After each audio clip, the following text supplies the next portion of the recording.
Good morning, racing fans from Delaware, Ohio, home of the Little Brown Jug. Well, it's no Little Brown Jug today, but Susan, we got 10 qualifiers.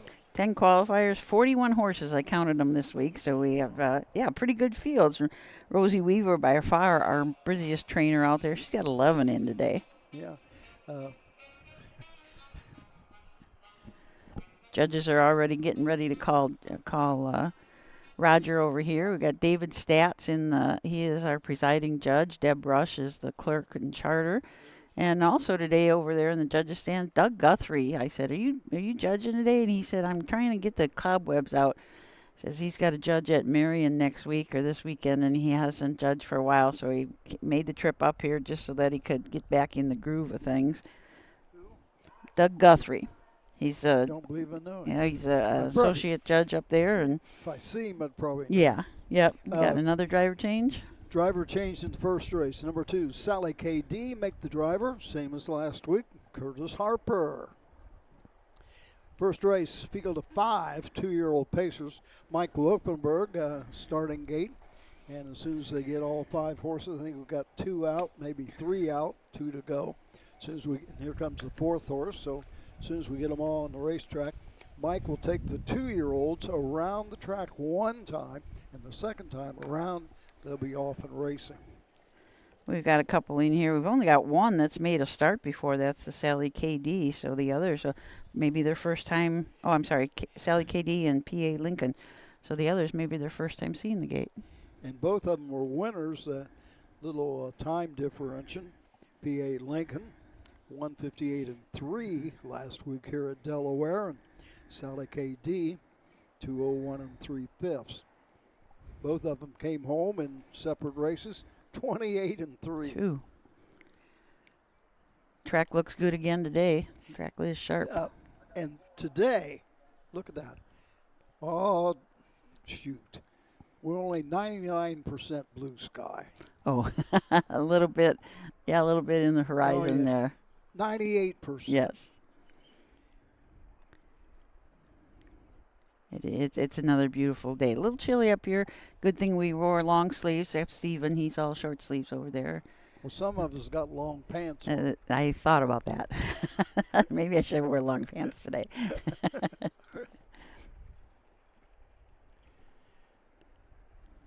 Well, starting gate's getting into position, so I think we got all 5 horses now on the track, so they'll go to the gate here momentarily. The driver of the 4-horse, PA Lincoln, I cannot, and nobody else can pronounce his name, so we're just calling him JJ. JJ Carter. JJ Carter. I didn't see it last week, but Jay Wolf did send the pronunciation. Yes. I saw that afterwards. I should get on. Vavian or something like that. Yeah, it's a tough name. I'm gonna get on YouTube so I can see if anybody's chatting with us. They said JJ's brother worked for Brian Brown last year, and JJ decided to come up and work with us here.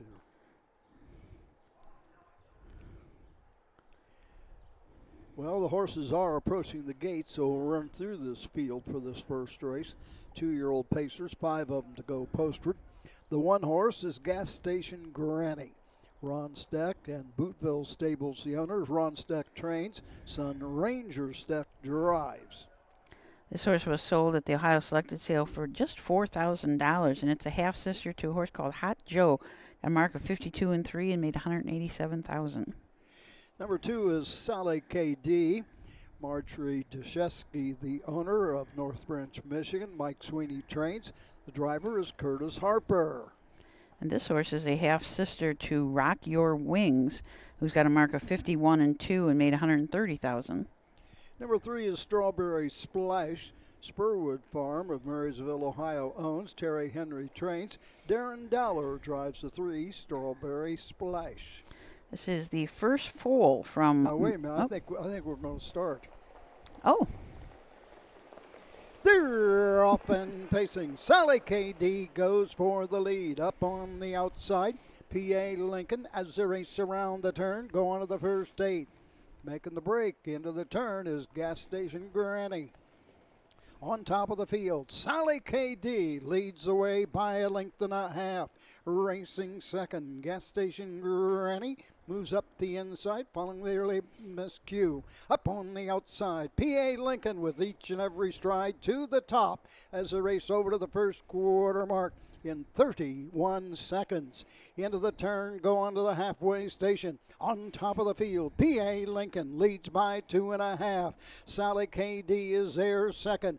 Racing third is Gas Station Granny. Into the turn, racing fourth as they pass the stand the first time, coming to the 3/8 mark.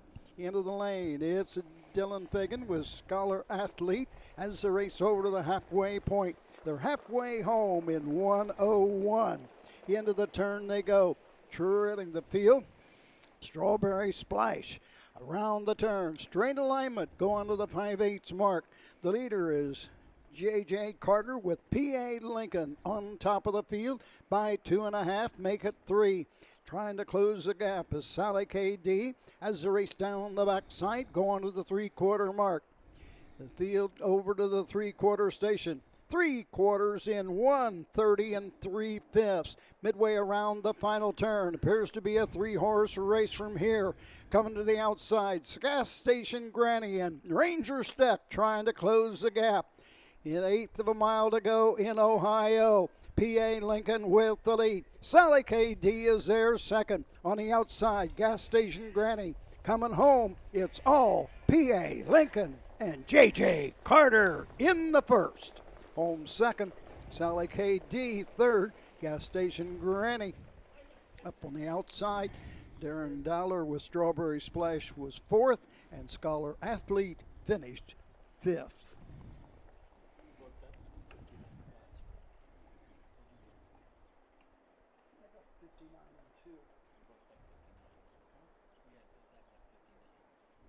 .159 is the time. I was a little discombobulated on the start, I think. Yeah, yes, we all thought. Yeah. Yeah. We all thought that they were going to take an extra trip around the track, and they started. Maybe that's going to be the, what's that word, modus operandi or yeah. something. Opening quarter in 31, half in 1:01, 1:30 and 3. The mile 1:59. So the final half in 58. Final quarter 28 and 2. Is that right? Yeah, 28 and 2. Sometimes when you look at them, they don't fall into. Yes. So here we've got going to get the official results from David Stats, our judge. What a nice race of P.A. Lincoln. It's a Pennsylvania bred. He's out of a Sweet Lou, or he's by Sweet Lou, out of a Captain Treacherous mare. Paid $90,000 for him as a yearling, and he's a half brother to a horse called P.A. Perfect, who had a 2-year-old mark of 53 and 3 and earned $73,000 as a 2-year-old. So well bred P.A. Lincoln. J.J. Carter doing a good job with him. And they are going right out today. Right to the gate. Okay, we'll have to step up our game. Have to make a few changes here. Complete order finish. The 1 Gas Station Granny 3, the 2 Sally KD 2, the 3 Strawberry Splash 4, the 4 PA Lincoln the winner, the 5 Scholar Athlete 5. Top down 3, 2, 4, 1, 5 on the bottom. The quarter 31, the half 1:01. 3 quarters 1:30 and 3, the mile 1:59. That's the final half in 58. Final quarter 28 and 2. A mixed race there. We had 3 fillies and 2 colts in that race, but the second race is all fillies. And we'll be Filly back trotters. with that second race. Trotters in just a moment. Make summer memories this year at the Ohio County Fairs. The Ohio Harness Horsemen's Association will be live streaming every race this year and we want you to be there. Be a part of the excitement with the 2025 Ohio County Fair Racing Passport. Stop by the OHHA broadcast location in the grandstand to pick up your passport and stamp. Get stamps at every fair you attend. Prizes will be awarded to those that attend the most racing programs. Get your passport at the first fair you attend or call the OHHA office at 614-221-3650. Harness Racing, the fastest ride at the fair. Hickory Lane Farm is proud to have bred or produced 3 Dan Patch champions over the last 3 years. Located in Findlay, Ohio, Hickory Lane Farm bred and sold world champion It's Academic. We also co-bred and sold sophomore Breeders' Crown winner Yo Tilly. Our stallion in range set new sales records at the 2025 Jug Sale and is the sire of Set Your Sights High, who was last season's Dan Patch 2-year-old trotting filly. Find your next champion at the Hickory Lane Farm consignment. Cool Winds Farm is one of Ohio's premier standardbred breeding farms. Cool Winds stands the popular Dancin' Yankee, Jug winner Southwind Aussie, and the royally bred Western Fame. Cool Winds Farm is proud to present our yearling consignments at the Ohio Selected Jug Sale at Pickaway on Friday, September 12th, and at the Standardbred Horse Sale in Harrisburg during the cool winds of November.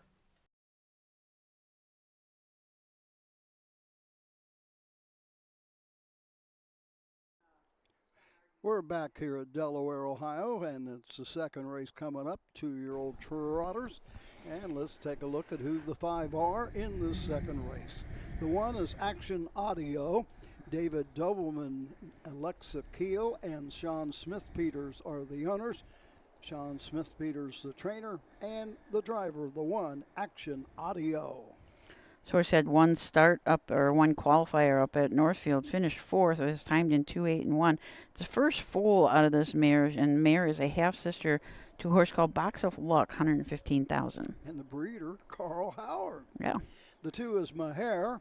Lance Bayless of Clarkson, Michigan is the owner. Rosie Weaver trains and drives the 2-year-old filly. This is a homebred for Lance Bayless, and the dam herself had a 2-year-old mark of 156.4. The 3 is Creatine Sassy Rose. Creatine Sassy Took me a Rose. while. Well, it takes everybody a while to look at Yes, them. that's a tough one. Brett Swartz of Washington Courthouse, Racehorse Express of Washington Courthouse. Brett Swartz is the trainer. Dylan Fagan drives. First start for this filly, as she was purchased at the Buckeye Classic sale for $4,000. Number 4 is Long Diamond. Rosie Weaver, Heartland Acres, Gabby D, and Johnny Stant. Rosie Weaver trains and what? Robin Miller? You mean Rosie let him get away from Beach City today? I mean, Rosie always says, I take the horse to the fairs and I leave Robin back home. He takes care of the operation there. I wonder who's taking care of the operation at Beach City today. Well, if they got 11 in, I don't know. Maybe they've got somebody left there. This is the $30,000 purchase at the Ohio Selected Sale. On this horse, Long Diamond is a half-sister to Rising MVP, a mark of 53.1, and Railcat 56. The 5 is Tilly the Teller. Rosie Weaver, T. Gentry, S. Weingartner, and Marion Beachy. Rosie Weaver trains. Sam Widger, her go-to guy at the racetracks, is here in Delaware to drive some of her horses today. Tilly the Teller. Tilly had a really nice start at Paulding, finished 3rd, was timed in 2:08, and came back here last week in the qualifier, finished 2nd, just back by half a length in 2:04.4. Field of 5. Of course, Rosie Weaver had a couple, I think she was the only trainer last night, maybe there was another trainer, to double up at Northfield. Oh. They had, 3-year-old filly pacers, I think? Yeah, stake season is in full gear now, isn't it? Now, is there a fair today? Ottawa. Ottawa. Yep, Ottawa tonight at 5, and again tomorrow night at 5. So Ashley Daly is here doing the identifying today, and then she's heading up to Ottawa to be on the broadcast tonight. These opening fairs, 17 races, 18 Yeah. races, 20 races, 21 races. Yeah. It will slacken off a bit once the season really gets underway. Yeah, by mid-July. Yeah. Well, there's no Uh-huh. competition. Right. Right early on, it's one fair a week, Yeah. so to speak. Yep. Next up after Ottawa, I think, is Marion. Mm-hmm. Marion, and it does, like we said, in middle of July, then we start doubling up where we've got fairs almost every day. And I think the that'll- first fair I got is Cortland, and that's somewhere around 14th or 15th or something like that. I think that's a double header, Yeah. both cards in one day. That's a wild thing. I start off at Cortland, doubleheader, Hilliard's doubleheader, Carrollton doubleheader, Mount Vernon doubleheader. Wow. You just stay there all day. Mount Vernon's changed their race schedule this year. Last year I think it was on Saturday, but this year it's on Monday, doubleheader on Monday. We had a few places change up things a little bit, but everybody still came back to race and nobody dropped out, so that is a good sign. Well, it looks like we got 4 of the 5 out. No, here's the 5th one. So they'll get together and go to the starting gate. So last week we went around an extra time to give a horses a look at the starting gate and the things.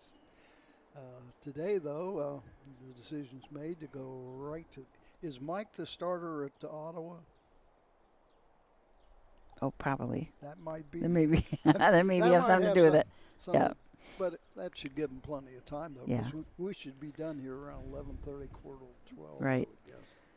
Right, and they don't start up there till 5, but the rail horse is co-owned by Alexa Keel. Lexi is a great horsewoman. Is she out at Running Aces? She's up right? at Running Aces, yeah. So her and Sean's kind of split their stable up. Sean's over here in Ohio, and she's staying up at Running Aces. And A Sean, very good horsewoman. Is this the first year he's trained at Mount Vernon? I believe so, I but I'm think not so, too, positive yeah. about that. Yeah. Of course, the Hagerman stable got almost all those barns down the backside. Oh, I think Herman told me when we did freshman photos, he's up around 40-some horses. oh gosh. 40, might even be closer to 50. Starter has called the horses to the gate for the second. Well, we got the judge and charter and everything up invading Rogers' announcer's booth again this week. Up there where they can see all the way around, have a great view of everything. Now I recognize your associate judge. Doug, He's- yeah. He's up there with David and Deb Rush. By the way, they did pay the rental fee last week. Oh, for it being in your booth.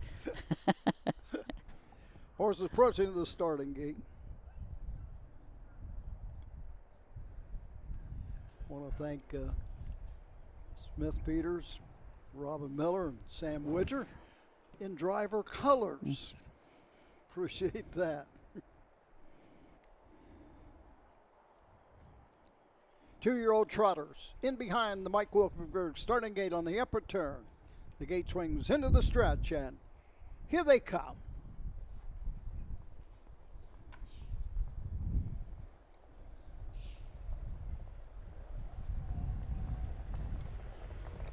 They're off and trotting. Off stride at the start. That is Maher. As they race into the turn, Sam Widger right to the top with Tilly the Teller. Opens up by 4 quick links going to the first 8.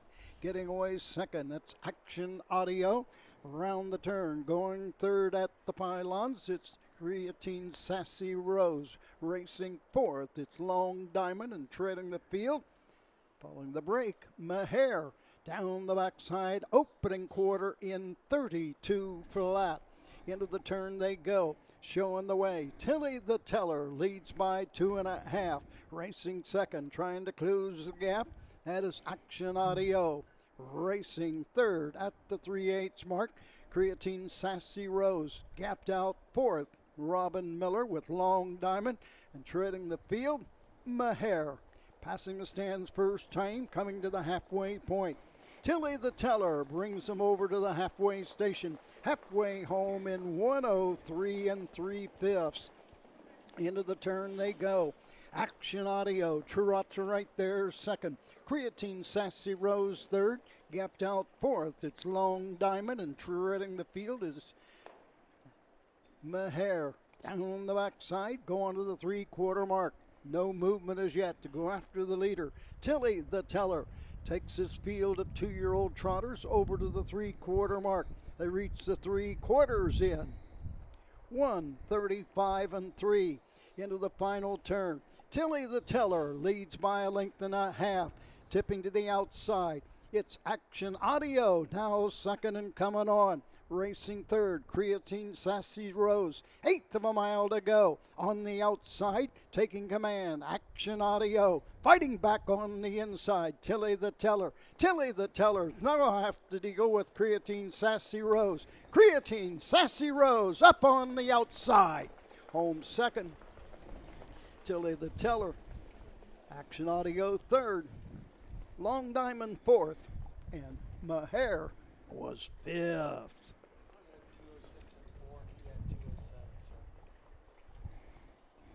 I got 6 and 4. 2:06 4/5. So the first quarter was in 32. The half 1:03 3. 3/4 1:35 3. Final half would be 1:03 1. Final quarter 31 1. And the winner was Creatine Sassy Rose. That first up move by Action Audio kind of blew the turn coming home. Yep. Because I think it stuck the head in front, but then went real wide coming off the turn. But that's the greenness of young horses. Yep, they don't have that quite down yet.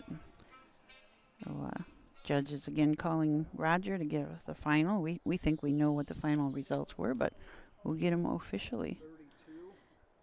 Creatine Sassy Rose, of course, a creatine out of Miss Conway A.D. or Miss Conway A. The stallion D.D. Ruder. Results are official. The 1, Action Audio 3. The 2, Maher 5. The 3, Creatine Sassy Rose, the winner. The 4, Long Diamond 4. The 5, Tilly the Teller 2.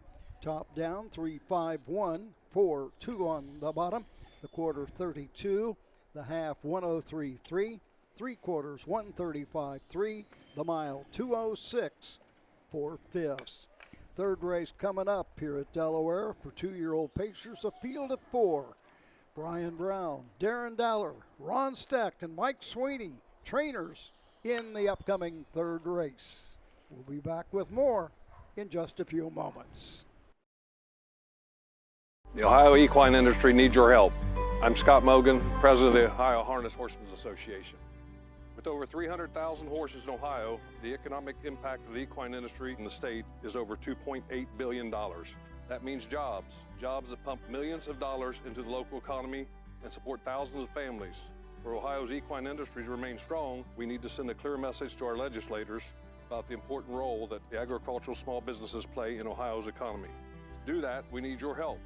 PACER, the Political Action Committee for Equine Racing, helps support and inform on issues that could positively affect Ohio harness racing. Please consider a donation to PACER. To donate, visit our website at ohha.com or call 614-221-3650.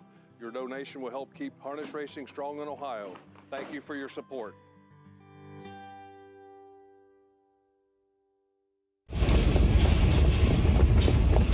Hi, I'm I'm Dean Gillespie, and I want to tell you about the Ohio Colt Racing Association. There's 19 member fairs, and they sponsor the Partial Futurity in Greenville, Ohio. You need to race in the OCRA. Great racetracks, great people. Bring the kids and come out to the fair, and remember, fair time is fun time.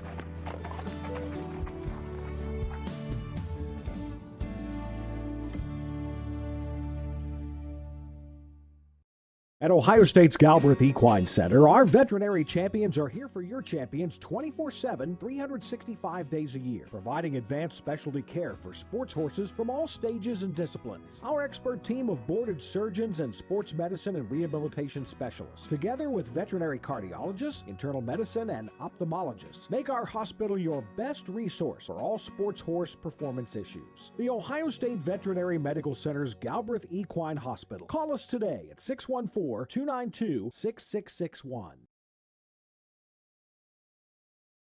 Delaware, Ohio.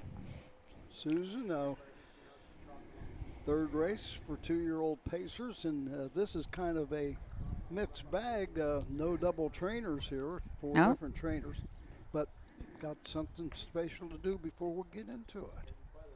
Happy birthday, Bo Brown. Oh, happy birthday to Bo. Well, that was a birthday present in itself. Yeah. Now, we can look in the program and we can tell you that Bo Brown is 33 years of age. And the reason we know he's exactly 33 is today's his birthday. Now, all drivers, when it appears their age in the program, they're just like the horses. They get the older age. Really? First day of January. I didn't know that. I was just going to ask, is he 33 today or is he 34? But No, he is 33. he's 33. I did not know that. All these years looking, and I did not know that. They treat birthdays the same as the horses. So on January 1st, everybody has a The only birthday. difference, you don't have to retire at 14. Yes. No mandatory retirement age in racing, that's for sure. We got a couple people watching. Vince watching from New Jersey. He is part owner of PA Lincoln, who was in the first race. Yeah. So welcome. And then we got Joe watching from North Carolina. So welcome, guys. David Myrick, I'm sure, is watching too. I'm sure he's not quite as active on the chat in YouTube as he was on Facebook. Is the chat on YouTube a little different or something, or just what we see? I think it's a relatively the same way to do it. Do it? Yeah. I see a couple of the guys that were big Facebook commenters last year have moved over to YouTube, so I think it's working out. Well, I think a lot of people have trouble getting on YouTube for one reason or another. You have to get used to getting there. Yeah. And we probably lost a few people that have a little problem in that respect. Well, we do have a link on our Facebook page, so you can go there and just click on the link, and it should take you right to that race. Yeah. So that's helpful, and also on Harness Racing Ohio, there's the link on that. Even though I know it, the first time I went to it, I still had problems. Yeah. And so just once you get used to it, though, you'll be fine. Yes. And all the county fairs will be on YouTube. Absolutely, yes. Yeah. And it's really, Now, we were kind of made to. What do we do if we have a double header? Not a double header, but 2 fairs at the same time. Will they both be on different channels? Yeah. Okay. Yeah. Makes a lot of sense. Yeah, we were kind of forced to do it if we wanted to have 2 fairs on. And we've got days when we've got 2 fairs, 3 fairs, 4 fairs, 5 fairs. Isn't there one 4, I think, is the most? Nope, we got a 5 fair day this year. Yeah, I can't remember exactly when it is, but we got in August, 5 in one day. So there surely won't be any 18 race cars. Oh, I certainly hope not. Some people have to go from one to the other. Where is it? At Worcester and Upper Sandusky at the same time, and I have orders from Susan to get Worcester races over. Yes. Move those along. It was 2 years ago. I right on the PA said, Susan, this is not my fault. We got a race delay. Yeah. Not my fault. Yeah, we were trying to get him done to get the whole crew moved over to the next place. Okay, we got 2 out, so better get into this. Third race for 2-year-old pacers. The one, Jeremiah 4, Milton Lehman, Mr. S. Solomon, Hutchinson Harness, Brian Brown trains. Bo Brown on his birthday is the driver. Kind of a homebred here, as Hutchinsons were part of the breeding group and they're part of the ownership group. And this is a half-brother to Meadowland Terror. He's got a mark of 52. Number 2 is Express Sunfire, Darren Dowler and Lawrence Bettler, the owners. Darren Dowler trains and drives. Express Sunflower won last week here at Delaware in 2 minutes and 2/5. It was a $13,000 purchase at the Ohio Selected Sale, and he's a half-brother to 2 $100,000 plus winners. By Summa Cum Laude out of Express Jet.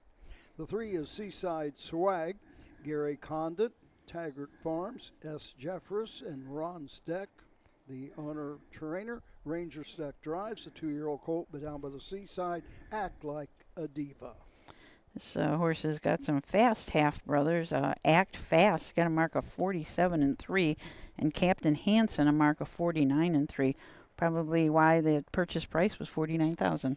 And there you see the 4-horse was working on a night move. Patrick Sweeney of Delaware, the owner. Mike Sweeney, the trainer. Curtis Harper is the driver. This is a 2-year-old filly, but dancing Yankee out of Sue's Your Daddy. This, the mare, Sue's Your Daddy, she had a mark of 53-4, and this is her second foal, but she has siblings that made over $1.4 million. Ooh. Yeah.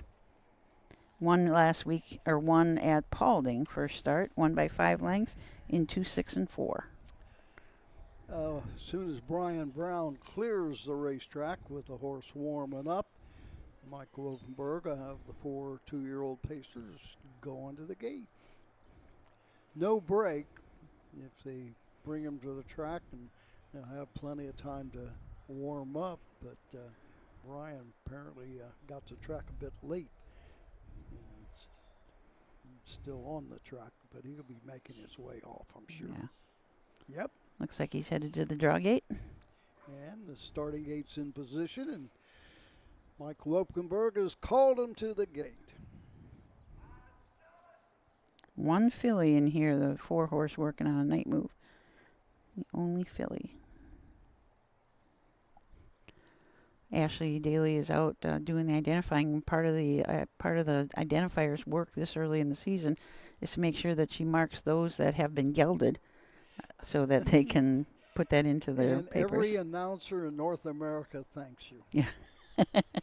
Nothing I hate worse. I mean, I don't understand it.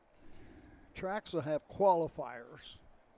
They don't identify the horses apparently for qualifiers at some racetracks. Oh. They must not, because when horses make their first start at some racetracks, the so-and-so should be listed at gelding. And I'm sure he didn't get gelded last week. Right.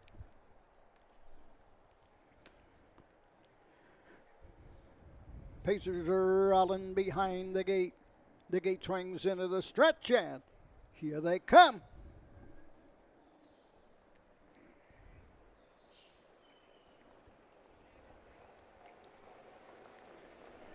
They're off and pacing for the lead. The birthday guy, Jeremiah 4, goes right out to grab the lead. On the outside, working on a night move to settle in third, getting away in that 2-hole as they race around the turn, going to the first quarter mark, all in straight alignment. Down the backside they go. Second is Express Sunfire, and treading the field, that is Seaside Swag, going to the first quarter mark. Field over to the quarter in 30 4/5. Into the turn they go. Jeremiah 4 shows the way by a length and 3/4, racing second. As they race around the turn, going to the 3/8 mark, it is Express Sunfire, racing fourth, working on a night move and treading the field. Seaside Swag, straight alignment as they pass the stand for the first time, coming to the halfway point. Jeremiah 4 takes them over to the half in 59 3. into the turn. The tempo is picked up drastically as they race into the turn. Go on to the backside. And it is Express Sunfire second. Gapping out now, third. Working on a night move and treading the field. Seaside Swag down the backside, going to the 3/4 mark. Continue to show the way. Jeremiah 4 out and moving. Express Sunfire at the 3/4. 3/4 in 1, 29 and 1. Midway around the final turn. Sick in the head in front. That is Express Sunfire. Heading back on the inside. Jeremiah 4 racing third. That is racing into the lane. Working on a night move, and the trailer remains. Seaside Swag on top of the field. It's Jeremiah 4 on the inside. Once again, Express Sunfire on the outside. Photo for win. Getting from this standpoint, it looked like it was Darren Dowler with Express Sunfire. But believe me, we're at an angle, so we'll have to wait on the judge to give us the final call. Is it Express Sunfire or Jeremiah 4? That could be a picture. Pretty close.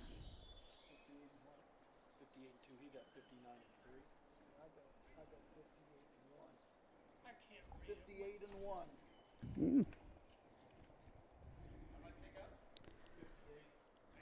Quarter was in 30 and 4. 59 and 3. 129 and 1. Last half would be in 57 and 3. Last quarter, 29 flat. And a photo for win. Like I say, we're located in the grandstand. We have a not a head-on view of the finish line. So David Stats is calling Roger, see what if he's got the.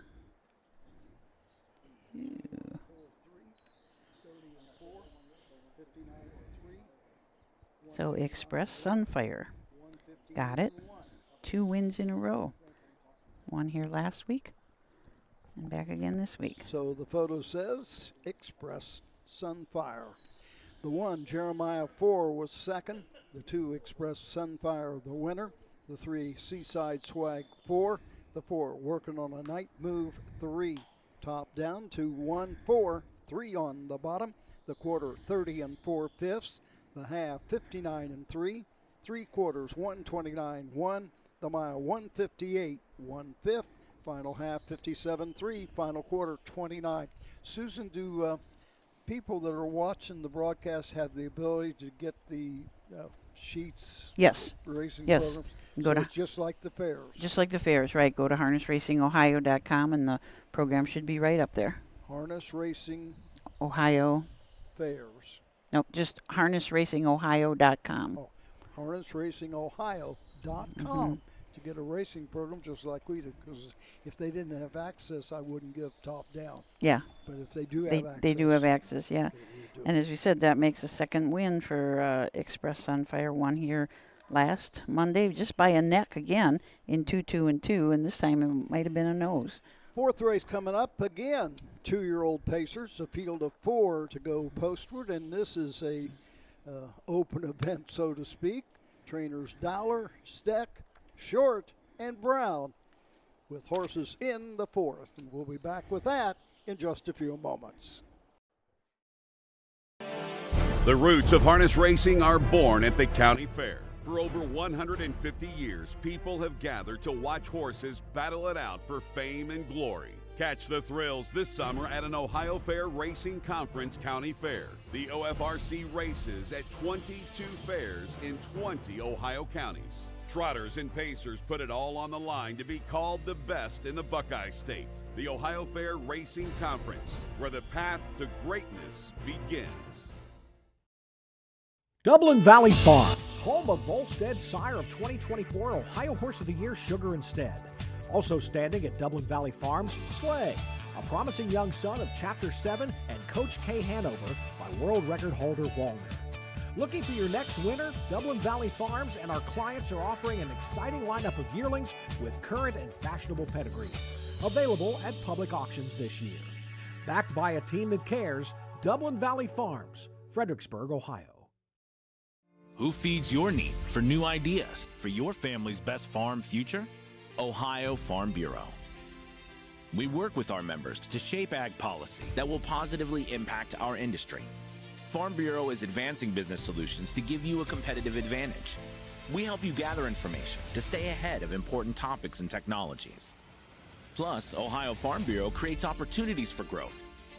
Ohio Farm Bureau, feeding your need for new ideas.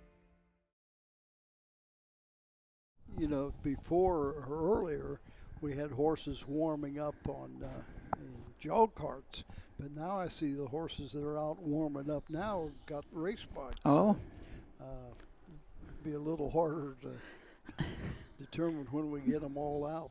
One thing about the programs, there is one qualification on the programs. Yeah, we don't put them up until about an hour before post time, and that's kind of to make sure that people don't print it and then run to the track. Yeah. So that we want you to buy from the Lions or the Kiwanis or the 4-H Club or who's ever selling them at the fairs. We want you to buy a program from them. And that's why we want for viewers only, so to speak. So just so you know the inner workings of the operation. There's reasons for everything. Yeah. Not just racing, but life. Yes. Yep. Oh, and if you're on YouTube, it just popped up. Looking for a program, type it in the chat. Hi to Scott for watching with us today, and someone else, ASAS, says appreciates the OHHA bringing the qualifiers. So SAS? I don't. It's got like a screen name at ASAS. Yeah. I was thinking SAS. I think it's what is that? It's a company overseas, I believe. Oh. Owns horses, if I remember correctly.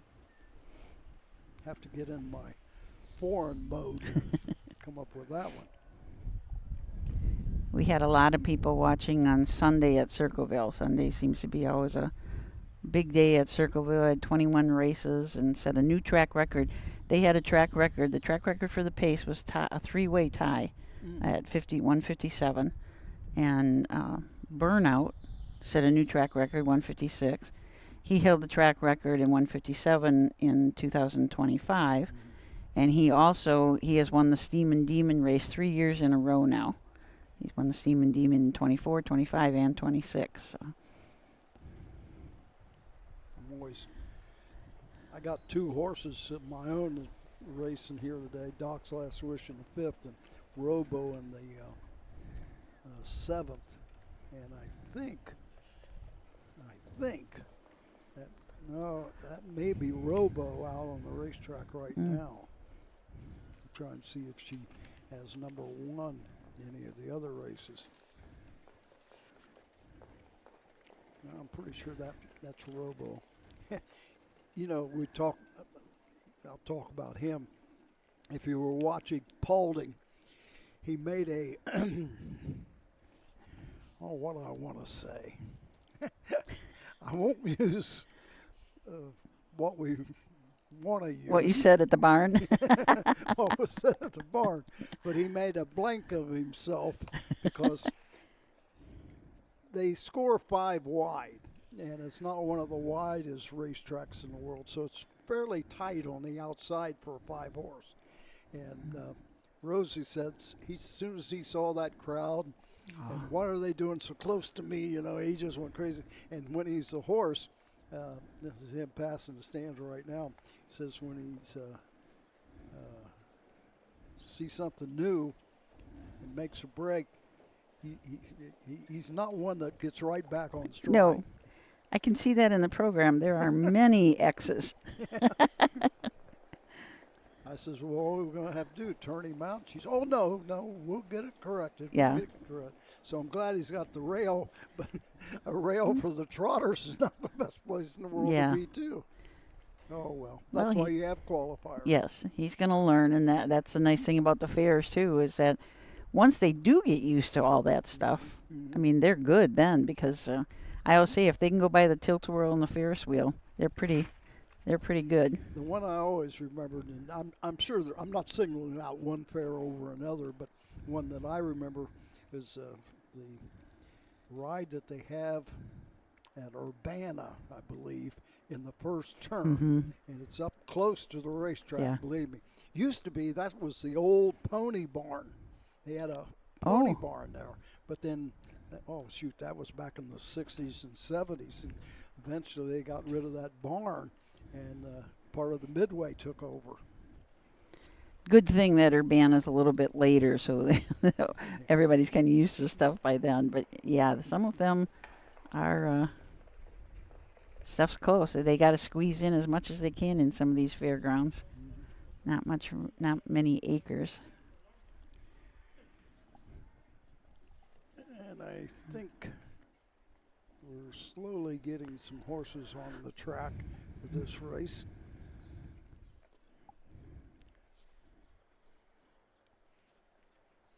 But remember that I got the races printed on both sides of my page and put the fourth race up instead of the fifth. Oh, yep. That's one thing I always count on Susan. She makes the program. She doesn't do that. I'm sorry, I forgot your program. But when I get it from David Stats, prints on both sides. I did that one time. I don't know where it was. I don't know if it was a matinee or a county fair or what, but they printed some of the fairs actually print on both sides of paper. And I did the post parade for the fifth when there was the fourth. Oh no. Get the Here comes the driver train. Driver train. All right, we got Shelly Johnson down here on the apron. She's a great photographer. Takes a lot of photos of the fairs and qualifiers, and she's pretty much every place. You can check them out on her website. Cam McGowan on the 3-horse. Oh, okay. So North Shore, driven by Cam McCowan. For trainer, Jeffrey Short. Trainer, owner, breeder, Jeffrey Short. He's done it all with this called the Kentucky Bred by Pebble Beach. He's not letting this one get out of his sight. No. There is Cam McGowan, North Shore. I better watch what I say in that respect because I'm not sure what Steven's putting on the video right now. We got a Kentucky bred and a Pennsylvania bred and then 2 Ohio breds in this race. A Down by the Seaside. A Summa Cum Laude. Down by the Seaside, you know, it ended yesterday, but we have the Fantasy League, and I printed out the sale prices of all the yearlings. And on the pacing side, the first 10 most expensive yearlings were all Down by the Seaside. And there was a couple of, I think, I can't remember who else was in there, but then, I mean, Down by the Seaside's just so popular. I think the first year that Down by the Seasides went to the auction, that would be, 10 years ago or something like that. I remember the sale was Friday before Delaware gets underway on Sunday, if I remember correctly. And I can't think who the trainer was, but he came in and I says, well, how does Down by the Seasides do? He said, well, if you didn't go with at least $50,000, you didn't even get a bid. Everything just was out. And it's been the case almost every year. Yeah. They usually are the leaders. I mean, at that time, he was unproven. Yeah. And they still were expensive, and now he's proven, so, he's just it doesn't seem like it's 10 years ago. That it seems like that has gone pretty fast. But every once in a while, you'll even see a Down by the Seaside mare now. So, it's been a while since he raced.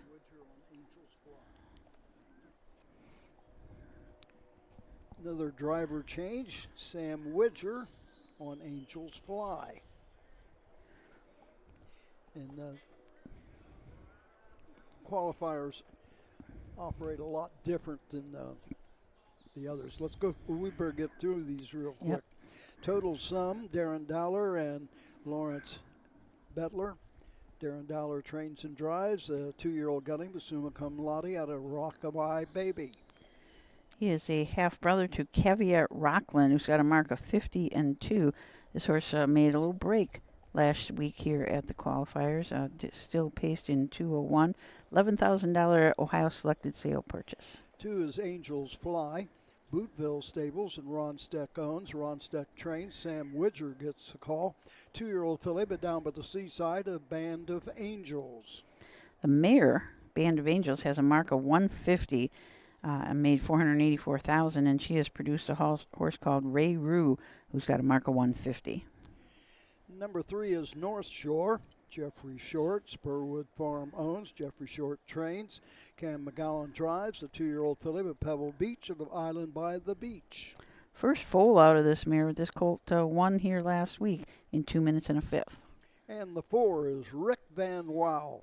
Jennifer Brown owns. Brian Brown trains. Bo Brown, the driver. This is a family horse, so to speak. And they're all involved. 2-year-old colt will Stay Hungry at a Major Sin. Sold at the Lexington selected sale for $7,000. The second dam produced winners over $1.5 million. Field approaching the starting gate for our 4th of 10 this morning here at Delaware, Ohio. And we're going to get 4 in an hour, so I think we're looking like we're right on schedule for 11:30.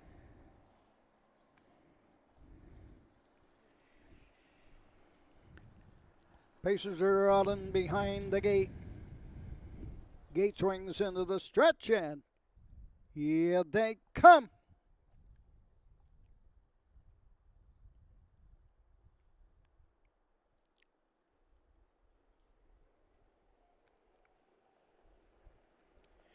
They're often pacing. That's North Shore going right out for the lead. Total sum gets away second. Up on the outside third is Rick Van Wow, and treading the field, Angels Fly. On top of the field, it's Cam McGowan and North Shore showing the way by a length and a half. Total sum is there second. Racing third, Rick Van Wow. Down the backside they go. Angels Fly trails the field fourth as they race over to the first quarter mark. Opening quarter, 31-3. On top of the field, North Shore and Cam McGowan. Right there second, backing off a bit now. Total sum and Darren Dowler. Bo Brown sits third. Rick Van Wow, and treading the field, Sam Widger can see them all with Angels Fly. Into the lane first time, coming to the halfway point. The leader, North Shore, takes him over to the halfway station. Halfway home in 1:01 1/5.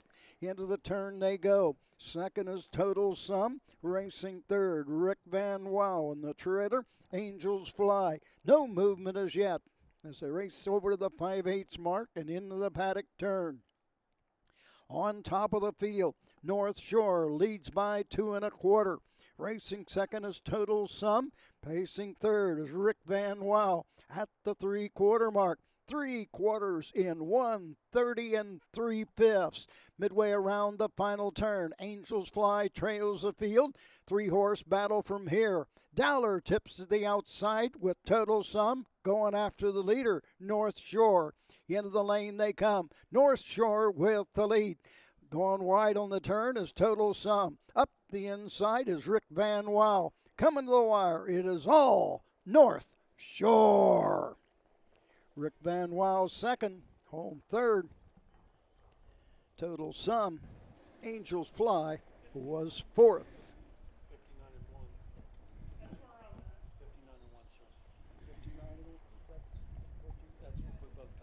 59-1. Winning time. Opening quarter, 31-3. 1:01 1.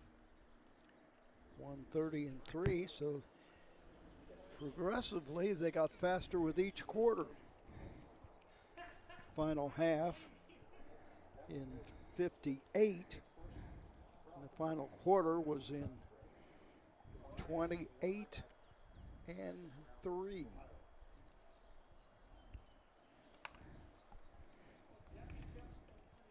Who won it? North Shore, North Shore. the Kentucky bred. We were talking about Down by the Seaside, and it said we put on Down by the Seaside's first crop born in 2019, produced by the Missile, Pebble Beach, and Sea Silk, all millionaires. That is incredible. Yeah. 3, 4, 1, 2, 31 and 3, 101 and 1, 130 and 3, 159 and 1. Results are official. Number 1, Total Sum 3. The 2, Angels Fly 4. The 3, North Shore, the winner. The 4, Rick Van Wow 2. Top down 3, 4, 1. 2 on the bottom. Quarter 31 and 3. The half 101 1. 3 quarters 130 and 3. The mile 159 1. Final half 58. Final quarter 28 and 3. Fifth race, we got trotters. Diagonal gate of the trotter coming up in the 5th. Rosie Weaver's got 3 in here. Sean Smith Feeders has the other. Field of 4 in the 5th after these messages. For 100 years, the values at BNSF Insurance have been clear. Do the right thing. These values have been at the forefront of what we do, and that will never change. But as the world changes, so must our business. That's why the time is right to change our name to CoverLink. When tragedy strikes, we protect our clients, we cover. And the connection of our values of doing what is right is the link. Combine the two and you get CoverLink.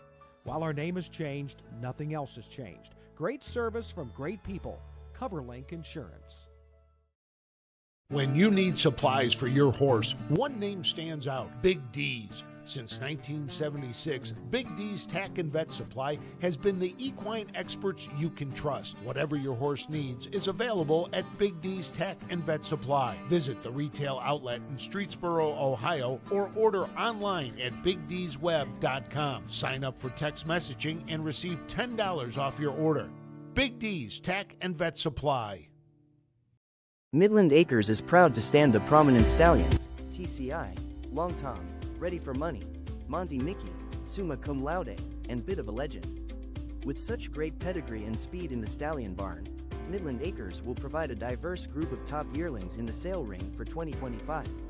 Visit us this fall at our consignments at the Blooded Horse Sale on August 26th, the Ohio Select Jug Sale on September 12th, and the Lexington Select Sale on September 29th through October 3rd. Let Midland Acres' experience in the industry lead you to the winner's circle.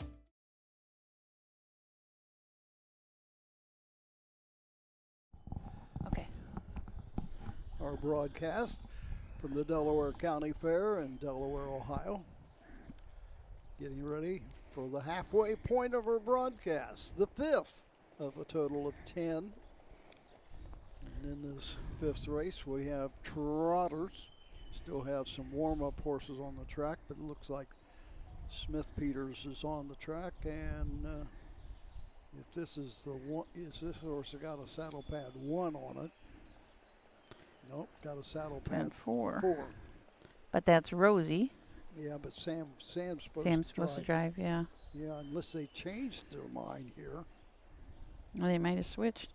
Yep. We were talking about Down by the Nope. Seaside, and No, Robin Miller was scheduled on Liam's prize. yeah. I don't know if we're getting a call from the judges or not. It's got is this 4-horse got trotting hobbles on? Yeah, maybe my horse. Ah. Needless to say, I haven't seen her that many times. I've only seen her twice. Well, 3 times. We're talking about Down by the Seaside after the before the break, saying that his first crop in 2019 produced by the Missile, Pebble Beach, and Sea Soak, all millionaires, and also Slingshot and Gulf Shores, who made over $600,000 respectively. So that is amazing. Somebody's watching just 1.6 miles away in Delaware.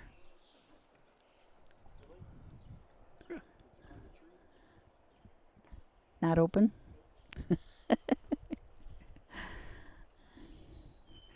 We have one complaint here at Delaware. Yeah. That they do not open the bathrooms in the grandstand. And now you know why I do not drink anything Yes. for breakfast. Or even, I haven't even taken a swig out of here yet. Yep. Because it's you can't run down and get back up here in the commercial, that's for sure. I don't. I look in the barn area and I see Sam Widger, and then I see Rosie out on the racetrack. Yeah. Yeah. So I don't. And I don't know if David Stats would come. Notice that we got a. Oh wait, they're hitching one up. Yeah, I think we only got one. We got one horse out on the track that we know for sure. Smith. I think the one Rosie's got is a warm-up Oh. horse. They are allowing them the time to warm up in between Now, races. here comes Robin Miller with the 3-horse. So I thought they was hooking one up for Sam, but I think Rosie's out there with a warm-up horse. Unless that's Crazy Caviar, that would supposed to have the one. I think Rosie's going to have to train and go back and get a horse, bring Crazy Caviar to the track, and I think Sam's yet to come to the track with Doc's Last Wish. Yeah, she's got the 4-horse in the 7th race, so she's maybe just warming that one up. We got 2 fillies and 2 colts in this 2-year-old trot. Yeah, we got 2 out. This is yellow saddle pads. The one she was warming up was a blue. Yeah, kind of a light blue. So we got 2 out and 2 to go yet. I'm thinking too much when I get those horses. You're worried about seeing Doc's Last Wish. Well, I couldn't understand the driver change. Yeah. She specifically wanted Sam to. That was the thought to go to Scioto yesterday and qualify Doc. Have Sam driving qualifier, and so she put him down here.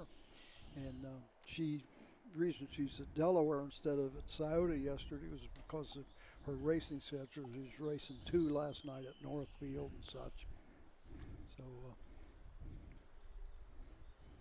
Sam actually even went up to the training center, Glory Meadows, and trained Doc's Last Wish a couple weeks ago because she wanted him to sit behind her. It's kind of like the old days when you get a guy that'll commit to you. It's kind of nice. I've spoke to Sam about it, and I even thank Sam Widger as an owner. Appreciate you driving Rosie's horses this year at the racetracks. And I don't know that he may make some of the county fairs, but at Paulding she used Braden Rhodes, and he won I think 6 races for her or something like that. So I assume that Braden will probably be driving at Marion. Yeah, Rosie's off the track now, so they'll be both of those horses will come to the track, Crazy Caviar and Doc's Last Wish together. Robin Miller, of course, is out there. When you're qualifying 11 horses, you have to bring your second trainer. Yes, absolutely. You know, A lot of people do not know Robin Miller unless you've been around Ohio for a while, but he was a regular driver and did quite well racing at Northfield and the county fairs and everything. But of late, of course, he doesn't drive as much because when Rosie goes to all the county fairs and such, somebody's got to stay home and take care of the operations. Yeah. I think she's only got some like 45 horses up there at Beach City. Oh. But just the logistics of having that many horses is kind of amazing. What you have to figure out who's going where, when. No matter who you're talking about, whether it's Brian Brown or Ron Steck or Mike Sweeney or Rosie or whoever, trainers that race at the fairs and the race meets and have to qualify young horses, they're working 18-hour days because of, just think everybody that qualified at Scioto, at least trainers and the drivers and such, they raced last night in Sire Stake action at Northfield, and they've raced horses at Northfield, and they got qualifiers today. So some of them, I guarantee you, have been at 3 racing programs in 24 hours. Yeah, yep.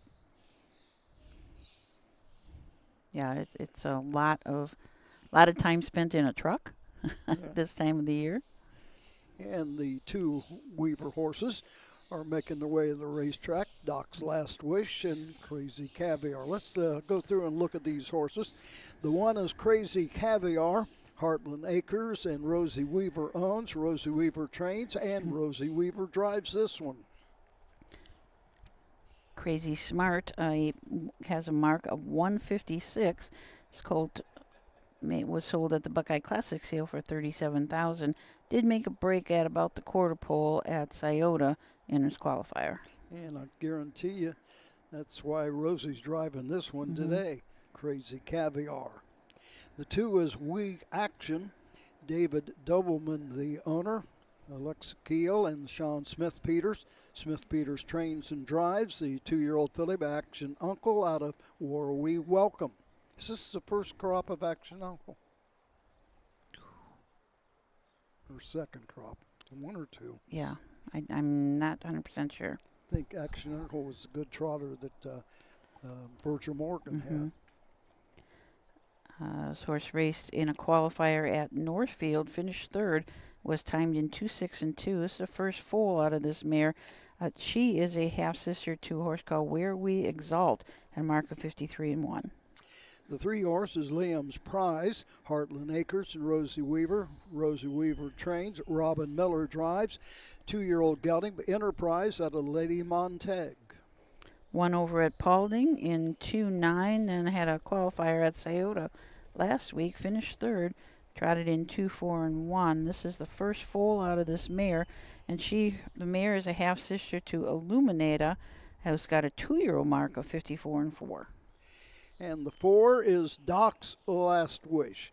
Rosie Weaver, Marion Beachy, David Drury, and Wilson Houston, a stable combination. Barb Umholtz Wilson and yours truly.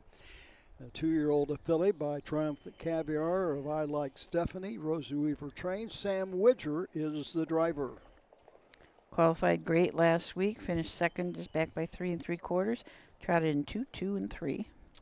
And that's a field of 4 trotters in the 5th here at Delaware, Ohio. Mike Wilkenberg moves the starting gate into position to accept the horses for the 5th.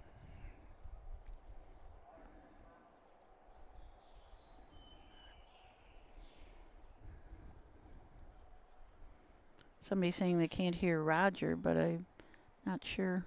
Sometimes he is not talking because he's talking to the judges, so I wonder if that's what it is, that they just... When I'm talking to judges, they're getting the time after the race. Because I'm hearing myself. Yep, yep, I'm hearing you too. Oh, we got somebody off the bike over there fixing something. Now he's back on. I'm not sure who you were talking about. He was back on when. Yeah. That's who. In the infield, or? Yeah, the one that's on the inside, just turning now.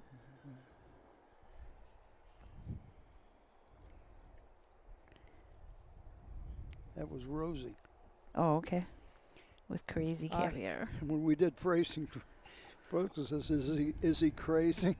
I forget what her answer was, but after making the break, Scioto and Yeah. maybe he is a little crazy. Just a little bit. The freshman focus all out, Stephen. Yeah. They are all out on Got one more to go. one more, right? And we'll video it with Jason Roth on Monday and air next Friday, a week from this Friday. Kind of in preparation for the next generation. Talk about the development and making changes year in and year out. And certainly a lot of people thought it was too early in the season for a $150,000 stake race, but that has not been the case lately. Horses approaching the starting gate.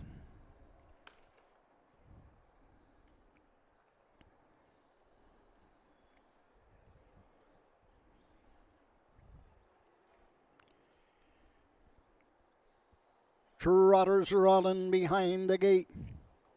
The gate swings into the stretch, and here they come.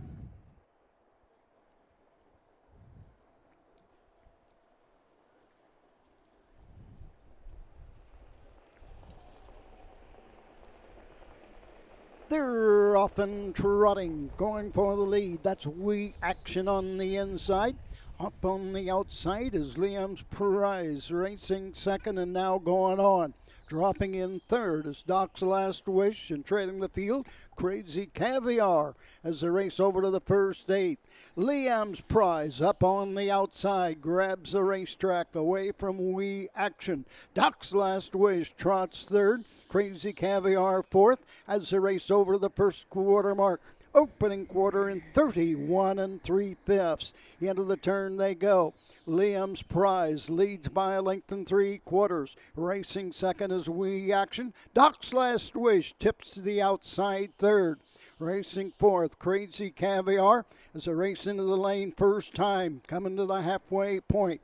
Liam's Prize with the lead. Up on the outside, Doc's Last Wish to take the lead for Sam Widger. We Action is there third, halfway home in 1:02.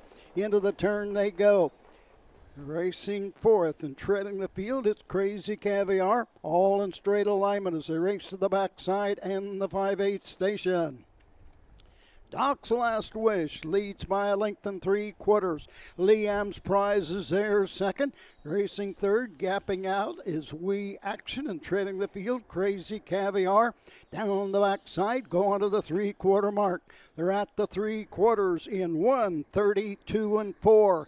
Into the final turn. It's Doc's Last Wish with the lead. Liam's Prize racing second. Third is We Action, tipping to the outside, and trailing is Crazy Caviar. 1/8 of a mile to trot in Ohio. Into the lane they come. Doc's Last Wish with the lead. Liam's Prize is there second. Doc's Last Wish opens up by 3.5.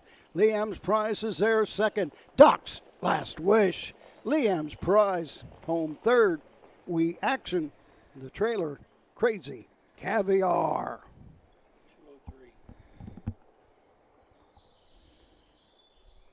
2:03.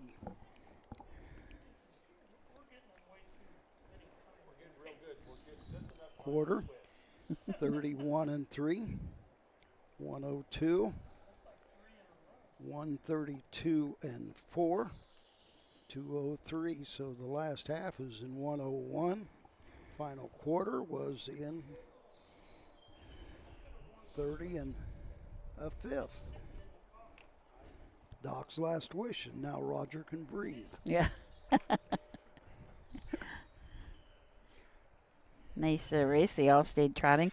I quoted Rosie. Go ahead. By the way, I would rather announce my horse's race than just watch it.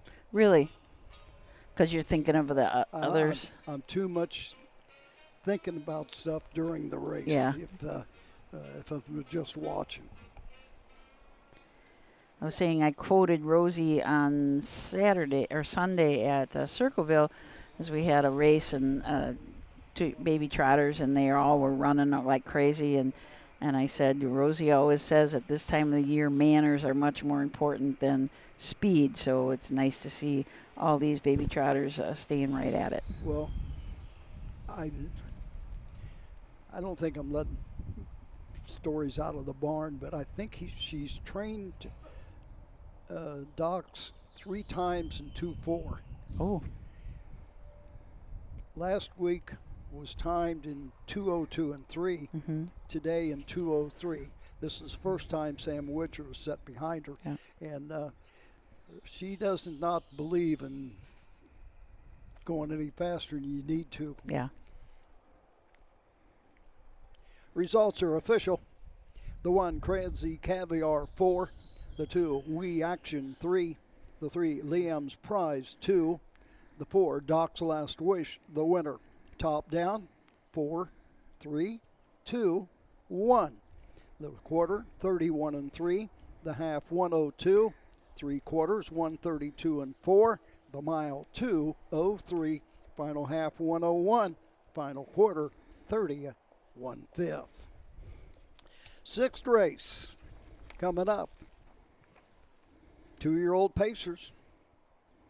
Make the driver on the 1, Sweet Baby Jade, Bo Brown. The birthday guy, Bo Brown, drives the 1, Sweet Baby Jade. Trainers, Ron Potter, Ron Steck, Brian Brown, and Brett Swartz in the 6th race. Back with that one in just a few moments.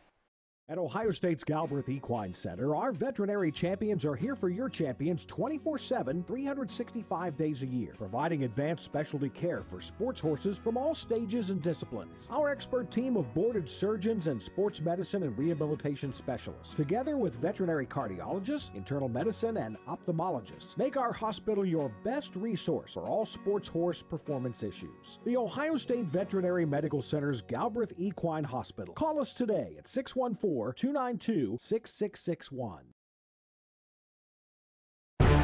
History, tradition. For over 100 years, 2- and 3-year-old trotters and pacers have started their careers on the tracks of the Home Talent Colt Stakes. See the future stars of Ohio harness racing at one of the Home Talent's 15 tracks. The stars of tomorrow are racing at a track near you today. The Home Talent Colt Stakes. You can't win them if you aren't in them. Cool Winds Farm is one of Ohio's premier standardbred breeding farms. Cool Winds stands the popular Dancin' Yankee, Jug winner Southwind Aussie, and the royally bred Western Fame. Cool Winds Farm is proud to present our yearling consignments at the Ohio Selected Jug Sale at Pickaway on Friday, September 12th, and at the Standardbred Horse Sale in Harrisburg during the cool winds of November.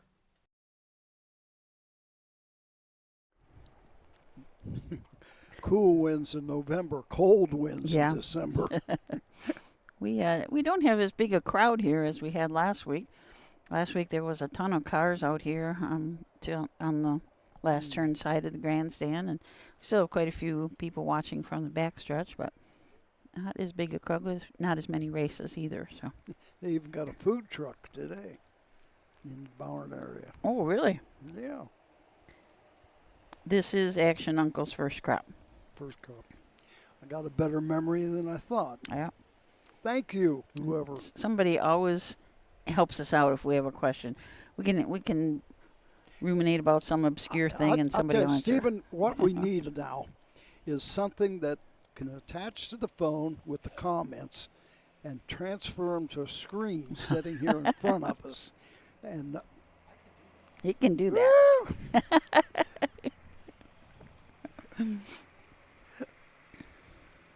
I was kidding. I didn't think you could do that. How many $1,000 would that cost? Oh, Can we with like a, because you've got some TV screens. that might be Might be nice. be better than having to go to our phones and stuff like Yeah. that. Yeah, we had on Sunday at Circleville. You got to watch what you say because Matt Clark's liable to go to Las Vegas and you never. He'll buy something there, won't he? Oh, he's like a kid in a candy shop. Yes, absolutely. Matt Clark goes to the National Broadcasting something. It's a trade show or something. All the suppliers and everything. And it's just all the new toys that you could imagine. Is the drone that the OHHA has the same drone that was purchased 3 years ago? You know that drone's first flight? You know who the operator was? You weren't here at that time. Yeah. I was there. Yeah. Kind of went, oops, hit a tree first thing. We haven't used that as much as we could, but it's also it takes a whole nother person just to do that.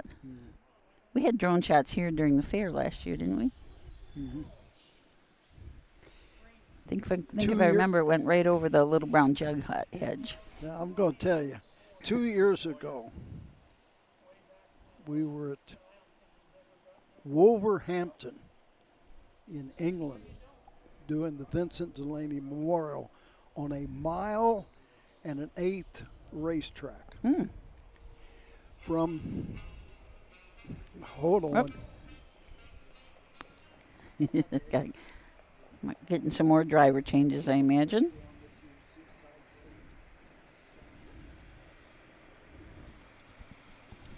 Sam Widger on the 2, Seaside Saint.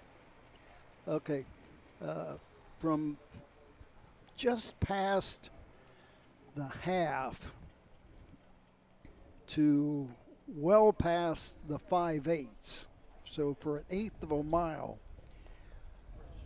the shot that the announcer had to use, yours truly, was a drone shot. Oh my gosh. I do not memorize colors by the top of the shoulders. Oh. That would have been tough. It was wild. Yeah.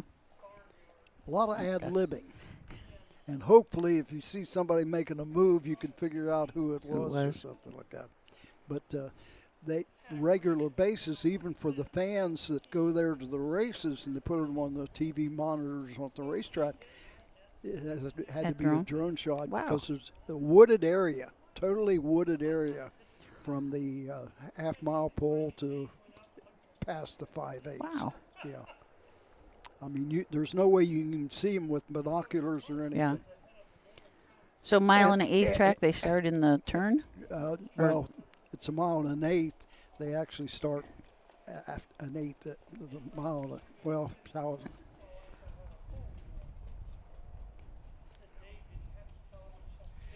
No, but the start point for the thoroughbreds was a 1/16 of a mile or an 1/8 of a mile up the track. Okay. Maybe I'm forgetting how they was. So anyway, they timed from there. Oh. And all of a sudden, the first 2 races went in 2:14 and 2:15. Well, what's going on here? Yeah. You know, they were eliminations for the filly divisions of the VDM. And then they realized they were starting the harness races at the wrong spot. Okay. So they had to change. That was a 1-year thing, and I'm glad we're back at Tur Prince. Wow. And Chrissy Johnson will be going with us this year. She'll be making the trip with Heather Wilder and myself to Vincent Delaney Memorial on August the 8th and 9th. That's got to be a very exciting. Was it Lauren Harmon last year? Lauren Harmon last year, and the year before that, Jasmine Arnold. Yeah. And both of those ladies finished second. And just great driving, great results. And we wish Chrissy same of that luck, and maybe we'll break the ceiling and get the win. That would be great. Well, let's take a look at some horses here in this 6th race, and this is for 2-year-old pacers. The 1, Sweet Baby Jade, On the last laugh, Ron Potter trains. Bo Brown drives. 2-year-old filly by Monty Mickey out of Southern Magnolia. This was a $43,000 purchase at the Lexington Selected Sale, making this filly a half-sister to Skippin' By, who's got a mark of 49-4, made $882,000, and 2 other $100,000 winners. The 2 horses, Seaside Saint, Bootville Stables, and Ron Steck, the owners. Ron Steck trains. Sam Widger gets the call to drive the 2, Seaside Saint. This mare had a mark of 51-4, and this Seaside Saint is a full brother to Terminator, at a mark as a 3-year-old of 50-4, and a half brother to Lunar 148. The 3 is Sting Blue Chip, Milton Lehman, Jim Stamball, Alan Keith, and Wingfield brothers. Brian Brown trains. Emma Wahlberg drives the 2-year-old colt, Sweet Lou, out of Vicinity. This Pennsylvania bred was purchased at the Standardbred horse sale in Harrisburg for $90,000 and is a full brother to Waffle Blue Chip 48. The 4 horses, Lady Cruise, Hired Gun Racing Stable, and Michael Ferguson, the owners. Brett Schwartz trains. Dylan Fagan drives the 4, Lady Cruise by Yankee Cruiser out of Bad Leading Lady. And Bad Leading Lady is a half-sister to Dr. Frisky, who's got a mark of 150-3, made $560,000. Changing from horses, the mare, to the name, Bad Leading Lady. Can you think of a bad leading lady in the movies? Betty Davis? Yeah? She was a bad leading lady? I don't know. Oh, well. Funny what goes through your mind sometimes when you think of things. Horses approaching the starting gate. Bo Brown, Sam Widger, Emma Wahlberg, and Dylan Fagan on the outside. Sam picking up catch drives here. Mm-hmm.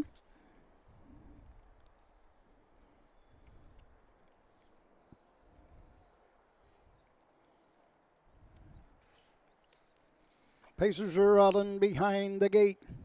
The gate swings into the stretch, and here they come.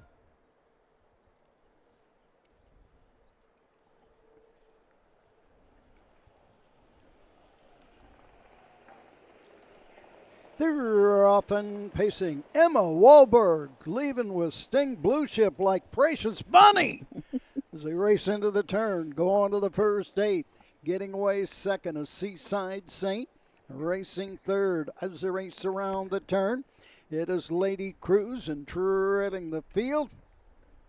To the backside they go. Bo Brown, Sweet Baby Jade. Down the backside, going to the first quarter mark.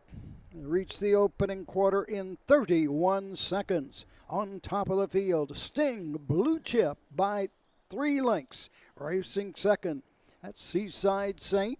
Into the turn, racing third, Lady Cruise, and the trailer is Sweet Baby Jade. Every horse is gapped out. Chasing the leader, Sting Blue Chip. Emma Wahlberg showing the way. Second trainer for the Brian Brown stable. Has the lead as it brings them over to the halfway point. Halfway home in 1:01. Into the turn they go. Sting Blue Chip, been there every step. Right there second is Seaside Saint. Into the turn third, Lady Cruise, and treading the field, Sweet Baby Jade. No movement yet, and still a bunch of gaps down the backside. Go on to the 3-quarter mark. Sting Blue Chip starts to open up. Make it 4 lengths now at the 3 quarters in 1:30 3/5. Almost every single quarter well rated for Emma Wahlberg. And Sting Blue Chip is now opened up by 6. Make it 7 lengths on Seaside Saint. Third is Lady Cruise and Sweet Baby Jade. Coming home, it's all Emma Wahlberg and Sting Blue Chip as they please. Home second, Seaside Saint. Lady Cruise Sweet Baby Jade. And that's one race. I've got the order finished without asking for any help. Yep. How much? 58 and 4. 158 and 4/5. We got a opening quarter. Was it, what was the first quarter? Do you remember? Was it 31? 31? 31. 31. The half was 101. And 130 and 3. And Susan, I got to ask, what happened? You missed me. I know. I don't know what happened. I was just. I had my eye on that colt busting out of the gate like that. my favorite Kemosabe. Yep.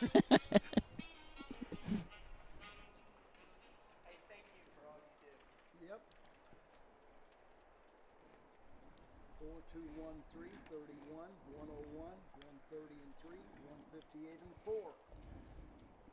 Thank you. Results are official. The 1, Sweet Baby Jade, 4. 2, Seaside Saint, 2. The 3, Sting Blue Chip, the winner. The 4, Lady Cruise, 3. Top down, 4, 2, 1, 3 on the bottom. The quarter, 31. The half, 101. 3/4, 130 and 3. The mile, 158 and 4. So the final half was in 57 and 4. The final quarter, 28 and 1. She kind of put the pedal to the metal from the halfway home. 7th race coming up here in Delaware, Ohio, the 7th of 10. Field of 4 trotters to go postward, all from the Rosie Weaver stable. Back with more in a moment. When you need supplies for your horse, one name stands out: Big D's. Since 1976, Big D's Tack and Vet Supply has been the equine experts you can trust. Whatever your horse needs is available at Big D's Tack and Vet Supply. Visit the retail outlet in Streetsboro, Ohio, or order online at BigD'sWeb.com. Sign up for text messaging and receive $10 off your order. Big D's Tack and Vet Supply. For over 100 years, the values at CoverLink Insurance have been clear. Do the right thing. These values have been at the forefront of what we do, and that will never change. At CoverLink Insurance, you're a person, not a policy. Whether you raise crops, livestock, or own the family farm, CoverLink's farm insurance can be tailored to meet your needs. Trusted advice and solutions to protect what matters most. Great service from great people. CoverLink Insurance. Hickory Lane Farm is proud to have bred or produced 3 Dan Patch champions over the last 3 years. Located in Findlay, Ohio, Hickory Lane Farm bred and sold world champion It's Academic. We also co-bred and sold sophomore Breeders' Crown winner Yo Tilly. Our stallion In Range set new sales records at the 2025 Jug Sale and is the sire of Set Your Sights High, who was last season's Dan Patch 2-year-old trotting filly. Find your next champion at the Hickory Lane Farm consignment.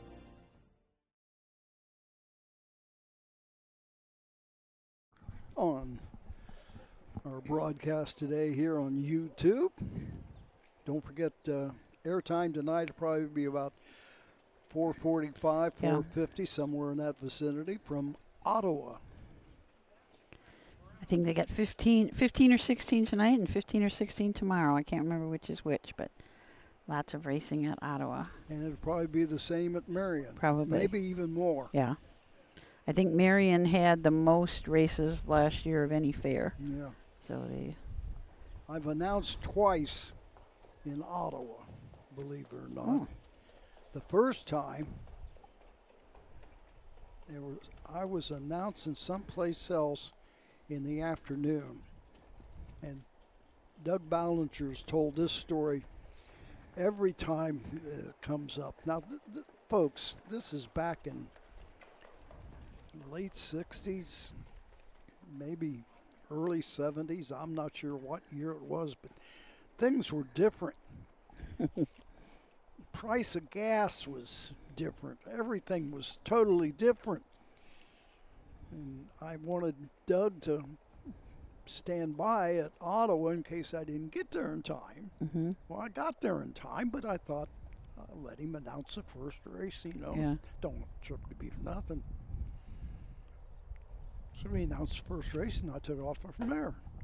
Every speaking engagement, every interview he comes up with, and Roger gave me $5 to call that first race. Oh boy! But I got the same thing. You got The good friend of mine was Mike Moran, who owned a stallion by the name of Waybloom here in Ohio, and he owned a large paint company in Xenia, Ohio, and he also dabbled with horses and announced races. And one day he was going to race at the Preble County Fair in Eaton, drive Waybloom, who would be a stallion later in his career. He asked me if I'd go along. I rode with him and announced all the races for $5. Mike Moran, after my fling in high school when I wanted to buy a motorcycle, parents says, no, you can't buy a motorcycle. They bought me a 14-year-old broodmare that had 120 starts and never won a race. Oh my God! Emily Martin, bred her to Waybloom, had a foal, but because I jogged and trained her like I was getting ready for the Hambletonian, she didn't get the proper exercise and had a midget that we named Midway. Oh, really? That we sold to the pony people up around somewhere in northern Ohio. Wow. Had a half-mile record of 107. Oh. But anyway, he wrote me a check for $8,000 when I went to college for all the money I had spent. Hay, straw, feed, stall rent, harness, everything. Paid my way through Wilmington. Yes, you could go to Wilmington College for $8,000 back in 1960. Oh gosh, how things have changed, huh? Yeah. Let's see. We got still warm-up horses on the track. Yeah. Speaking at Wilmington College, the big alumni weekend is this weekend, and Ashley Daly's going to be my guest. Oh. She graduated from there, yeah. I hate to even mention. Think of this. I'm the featured speaker. Featured speaker of Alumni Day at Wilmington College. Next thing you know, I'll be getting a doctorate degree somewhere. No way. I can't believe I'm the featured that's speaker. Cool. Yeah. Didn't you have some kind of outing a couple weeks ago about Wilmington, too? Do what? Didn't you have something about Wilmington a few weeks back? Well, that's where I announced my first race. Okay. May the 16th, 1960. Thanks to Raymond Lance. When he knew I started out at Wilmington, he went back to Wilmington News Journal and see what he looked at the newspaper articles in May.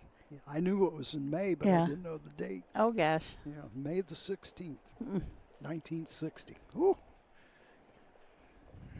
That's a while back. Yeah. Well, we got what? Maybe one out? Yeah. Let's go through the field here. Okay. In the 7th, this is another Roger race with Robo. Rosie Weaver, Roger Houston, and Gabby D. Rosie Weaver trains and drives a 2-year-old gelding by In Range out of Swing Twister. This is the second foal from this mare. She is a half-sister to Swing and a Hit. Made $262,000. And when Swing's sister took her lifetime mark, I was announcing the race at the Meadows. Oh, gosh. I was surprised when I saw the breeding and everything, and I looked it up. Robo. Number 2 is Believe in Dreams. Rosie Weaver, Beach City. Rosie Weaver trains. Robin Miller drives the 2-year-old gunning, but Global Republic S out of Elegant Gigi. Elegant Gigi herself made $140,000 and is a half sister to Tootie, who made $163,000. This is her first foal. How do they spell Tootie? Tootie. Tootie. Tootie Wiseman. I guarantee you that horse has connections to Wilmington, Ohio. They named the horse Tootie Wiseman was the woman's name, and I guarantee you that mare is spelled the same way. Yeah. It's named after her. Number 3 is Dynamic Count. Rosie Weaver, Heartland Acres, Gabby D, and Johnny Stant. Rosie Weaver trains. Sam Widger drives the 2-year-old gunny, the full count out of Eden's Mardi Gras.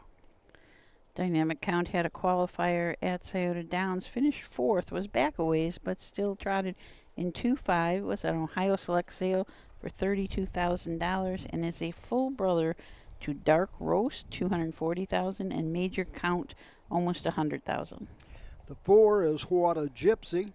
Rosie Weaver, Gabby D, David Drury, and John Stant.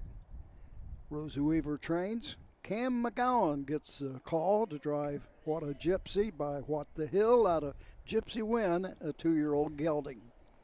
What a Gypsy raced at Paulding, had kind of a rough start. Made a couple breaks early, was bought at the Ohio Selected sale for $42,000, and What a Gypsy is a full brother to Gypsy Hill, made a mark of 55-2, made $208,000. And that's a field of 4 to go postward here, and everybody is out, I do believe, and they'll be going to the starting gate momentarily. If you were with us earlier, we mentioned Robo. What a Gypsy and Robo both made breaks at Paulding, and What a Gypsy for half a mile, and Robo for nearly the entire mile. And as we mentioned, I don't know about What a Gypsy. We had the 3 hole, so that didn't affect. But Robo, we blamed it on the crowd. But we'll see about today. Post 5 is right on that outside fence at Paulding, and says, why are the people so close? Where'd they all come from? Paulding always does a great job. They're always the first fair of the year, and they seem to want to maintain that no matter what. And first year for lights. Yes. And Got some lights. I watched almost all of that broadcast, too, and they didn't need the lights, but maybe for the last 3 or 4 races, but well-lit racetrack for County Fair. It is a tiny fair. It's free admission to that fair, so you don't have to pay to get in.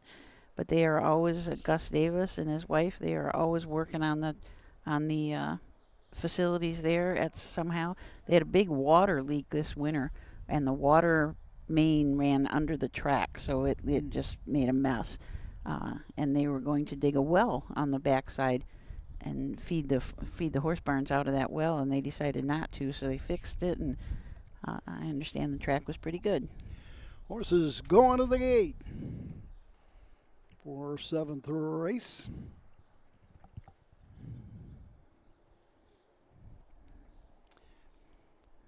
The reason Rosie is driving Robo is because of his actions at Paulding. Trotters are all in behind the gate. The gate swings into the stretch, and here they come.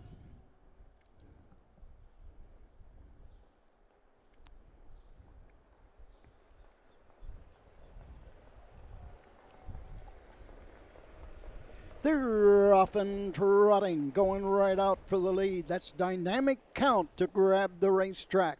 Getting away second, Believe in Dreams. Up the inside, Robo is third, and backing off to trail. What a Gypsy. Around the turn, going to the first 8. On top of the field, it's Sam Widger showing the way. with Dynamic Count by 3. Racing second, Robin Miller and Believe in Dreams. Robo and Rosie Weaver goes off stride. Opening quarter. I do not have to get your fractions on this one. I was too concerned about Robo. I knew it was coming for one reason or another. Also making the break as well, What a Gypsy. So both horses that made breaks at Paulding made breaks here today. Staying flat, however, on top of the field is Believe in Dreams. Right there second, trailing the leader, What a Gypsy. Well, I'm all messed up now. Dynamic Count. Into the turn they go. Halfway home in 102. As they race into the turn, on top of the field and showing the way. That is Dynamic Count by a length and a half. Racing second, it's Believe in Dreams. Third is What a Gypsy. Robo is fourth as they race down the backside, go on to the 3/4 mark. Continuing to show the way. It's Dynamic Count trotting away by a length and 3/4 at the 3/4 in 133.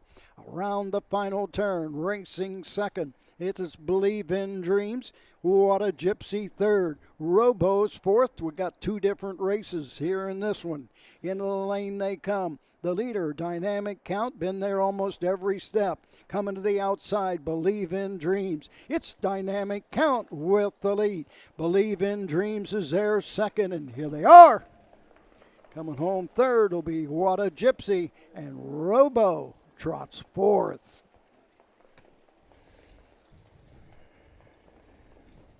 .202, 3/5.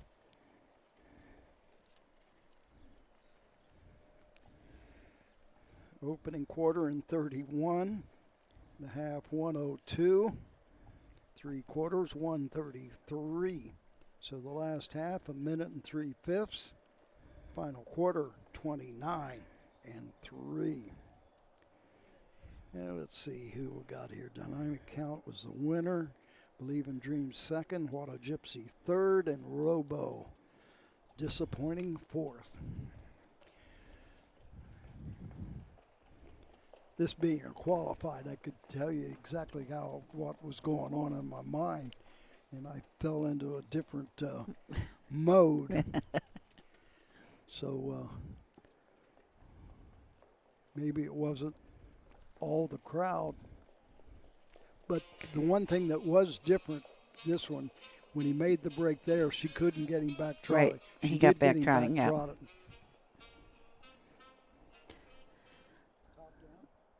Roger's talking about how he kind of head gets in a different mode. I was talking to a charter yesterday, and she said that she does not like to look at the horses' names or who's driving or anything like that, because when she's charting, she just wants to concentrate on that. And sometimes that if it's somebody you know or something, it gets into your head and then it messes you up. Yeah. So the charter, she told me the same thing. Yeah. She just likes to chart by the numbers, and that's Yeah. it. Well, it's a wild thing, and I'll admit to it. I'm a little more comfortable announcing my horses than I am just watching it. But that is in actual races. Yeah. This is qualifying. It's a little different, and my own emotions took control there to some degree. But it still counts as announcing a race. Absolutely. Results are official. The 1, Robo 4. The 2, Believe in Dreams 2. The 3, Dynamic Count, the winner. The 4, What a Gypsy 3. Top down, 4, 2, 1. 3 on the bottom. The quarter 31. The half 102. 3/4 133. The mile 202. 3/5. The 8th coming up here on our YouTube broadcast this morning. 3-year-old Pacers. 3 of them to go postward from trainers Kevin Wolf, Tim Lane, with training double in this one. Dragon's Blaze and Pansy Dragon. Back with more in a moment.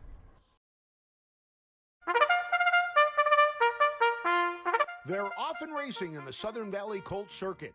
Catch the excitement of Ohio harness racing at one of the county fairs in the Southern Valley Colt Circuit. For over 150 years, people have gathered at county fairs to cheer on their favorite racehorses. Keep the tradition alive. Visit one of the 10 fairs in the Southern Valley Colt Circuit this summer. Horses, racing, and winning. It's the Southern Valley Colt Circuit. 10 great fairs in southeastern Ohio.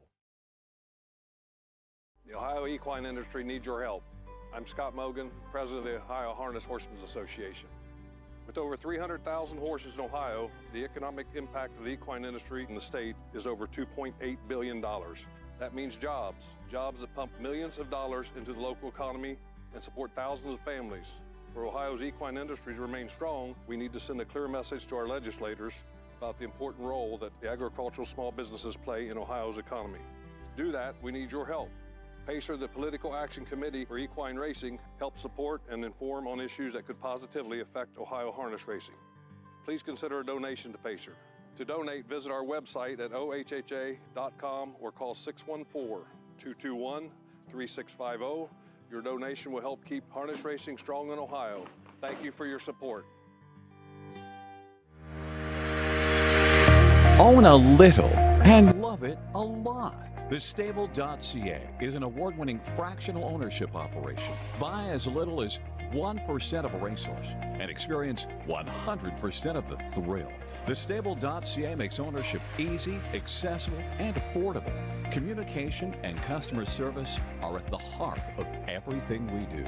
Get started at TheStable.ca.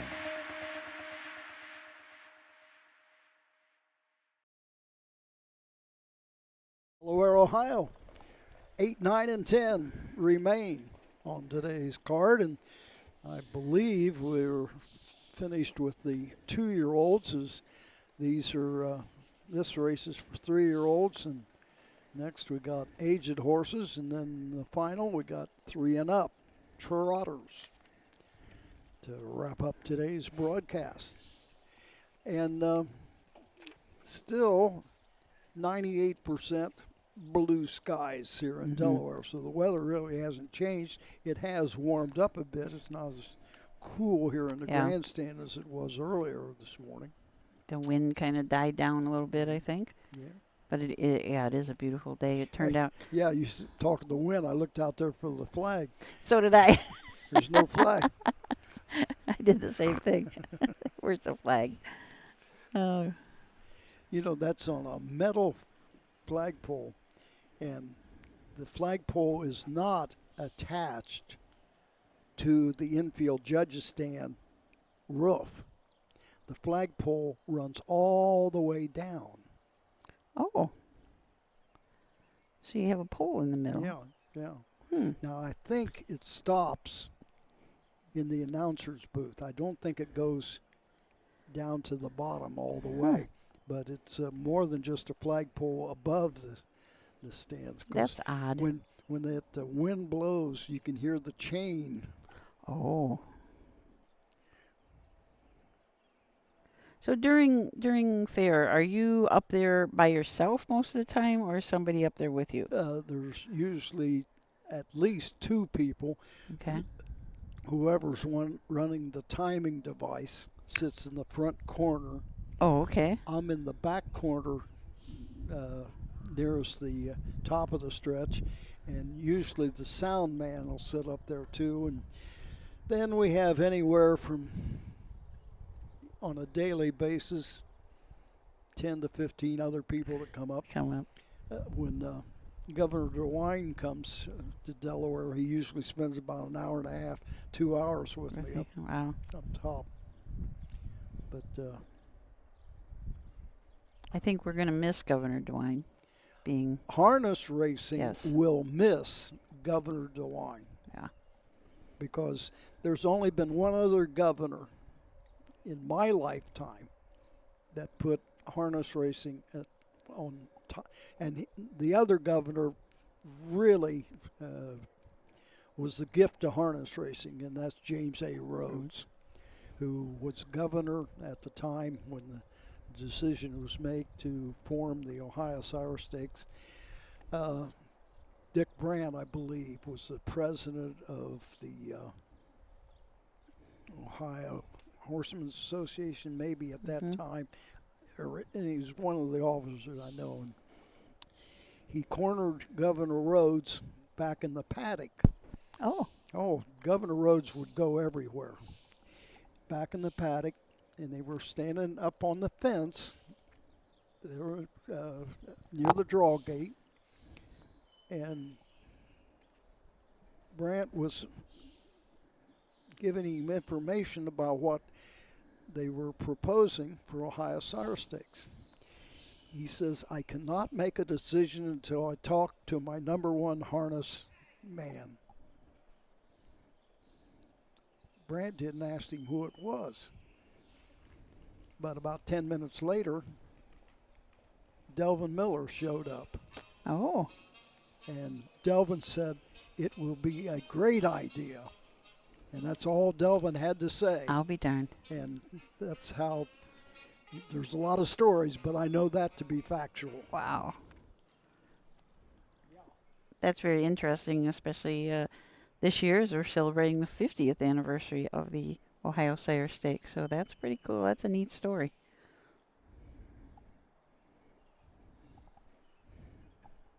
Looks like we might be getting a driver change. Cameron McCowan's down on 2 in this race, so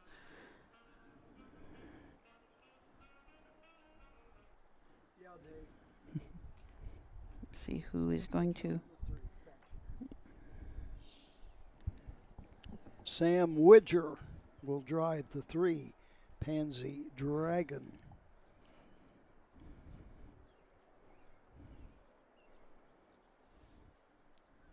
Looks like we got all 3 out. Let's take a look at them. The 1, Stars in Her Eyes. Wolf Racing Stable of East Liberty. Kevin Wolf trains and drives the 3-year-old filly by Western Fame out of Community Spirit. So Stars in Her Eyes has had 3 trips behind the gate this year at a qualifier at Scioto, raced at Northfield, and then a qualifier here. It was a $7,000 purchase. Mare herself, Community Spirit, has a mark of 155 and 2. The 2 horses, Dragon's Blaze. Corrine Lane, the owner. Timothy Lane trains. Cam McGowan drives the 2, Dragon's Blaze. A 3-year-old filly by Fear of the Dragon and a Blazing Britches. Boy, do I remember that mare. Yeah, she was the Dan Patch 3-year-old pacing filly of the year in 2017. Had a mark of 48 and 4 as a 3-year-old. Made over $500,000. Did not race as a 2-year-old, so this is first start for Dragon's Blaze. The 3 is Pansy Dragon. Corrine Lane, the owner. Tim Lane trains. Sam Widger gets the call on the 3, Pansy Dragon. 3-year-old filly by Fear of the Dragon and a Pansy's Image. And Pansy's Image has a mark of 150 and 4, and this is just her second foal, but she is a half sister to winners over $1 million. And that's a field of 3 in the 8th. 3-year-old pacing fillies. A Western Fame and 2, Fear of the Dragons.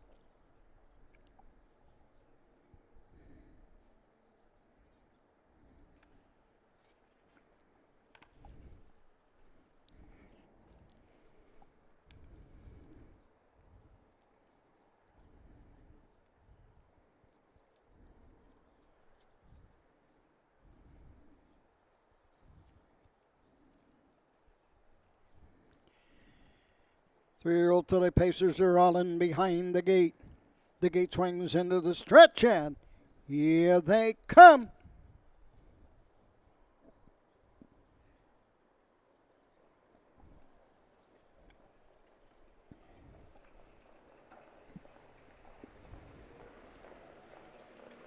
They're off and pacing, going right out for the lead. That's Dragon's Blaze. Pansy Dragon on the outside as they race into the turn. On the inside, Stars in Her Eyes as they race around the turn. Cam McGowan takes the lead with Dragon's Blaze. Racing second, Stars in Her Eyes, and backing off third, Pansy Dragon. Sam Widger can see them all down the backside. Go on to the first quarter mark. over to that quarter in 32-2. Into the turn they go. On top of the field and opening up a bit. Dragons Blaze now by 4. Stars in Her Eyes is there second, treading the field. Pansy's Dragon has the race down the turn, going to the 3/8 station. Into the lane first time, all in straight alignment, led by Dragons Blaze. Cam McGowan showing the way. Gapped out 3 back is Stars in Her Eyes, and moving on the outside with luck. On the outside comes Sam Widger now with Dragon. Over to the half in a slow 104. Tempo's going to pick up, I would guess here. Sam Widger on the outside moves Pansy's Dragon to the top. Giving away second is Dragons Blaze, the trailer. Stars in Her Eyes. Down the backside, going to the 3/4 mark. They're over to the 3/4 station. 3 quarters in 1:33-4. Into the turn they go. Pansy's Dragon now by 5. Dragons Blaze second. Stars in Her Eyes trails the field third, gapped out. 1/8 of a mile to go in Ohio. Pansy's Dragon has the lead. Racing second, Dragons Blaze and Stars in Her Eyes, the trailer. Coming to the wire, it is all Pansy's Dragon. Home second, Dragons Blaze. Stars in Her Eyes was third.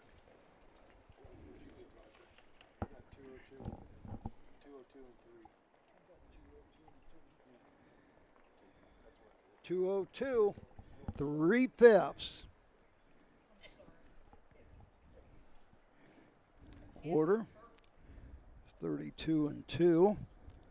Half 104. 3/4, 1:33-4. The mile 2:02.3. Final half 58-3. The final quarter 28-4. Pansy's Dragon by Fear the Dragon out of Pansy's Image.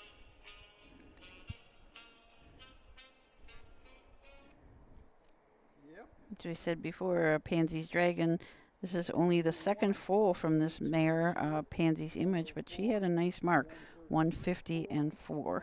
2:02, 3/5.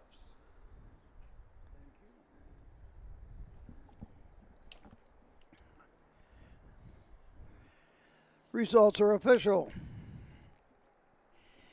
Number 1, Stars in Her Eyes, 3. The 2, Dragons Blaze, 2. The 3, Pansy's Dragon, was the winner. Top down, 3-2-1 on the bottom. The quarter, 32-2. The half, 104. 3/4, 1:33-4/5. The mile, 2:02 3/5. Final half, 58-3. Final quarter, 28-4. Ninth race, our penultimate. Aged Pacers. Field of 5 to go postward. Jessica McGowan's got 2 in this one. Other trainers, Terry Henry, Darren Dowler, and Leanne Davenport. Back with the 9th, an Aged Pace, Field of 5, in just a few moments. When you need supplies for your horse, one name stands out, Big D's. Since 1976, Big D's Tack and Vet Supply has been the equine experts you can trust. Whatever your horse needs is available at Big D's Tack and Vet Supply. Visit the retail outlet in Streetsboro, Ohio, or order online at BigD'sWeb.com. Sign up for text messaging and receive $10 off your order. Big D's Tack and Vet Supply. Dublin Valley Farms, home of Volstead Sire of 2024 Ohio Horse of the Year, Sugar Instead.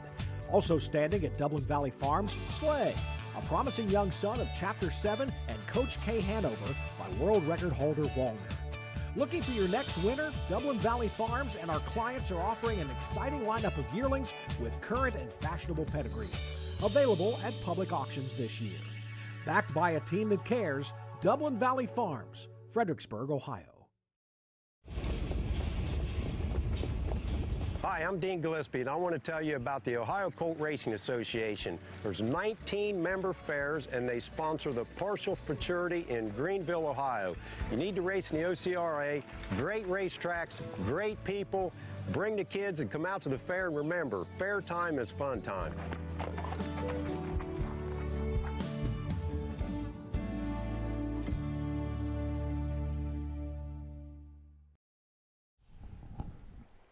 Back here in Delaware, Ohio. Aged Pacers. We got 2 6-year-olds, 2 7-year-olds, and a 9-year-old in this 9th race. These truly are aged Pacers, aren't they? Now, I am kind of surprised.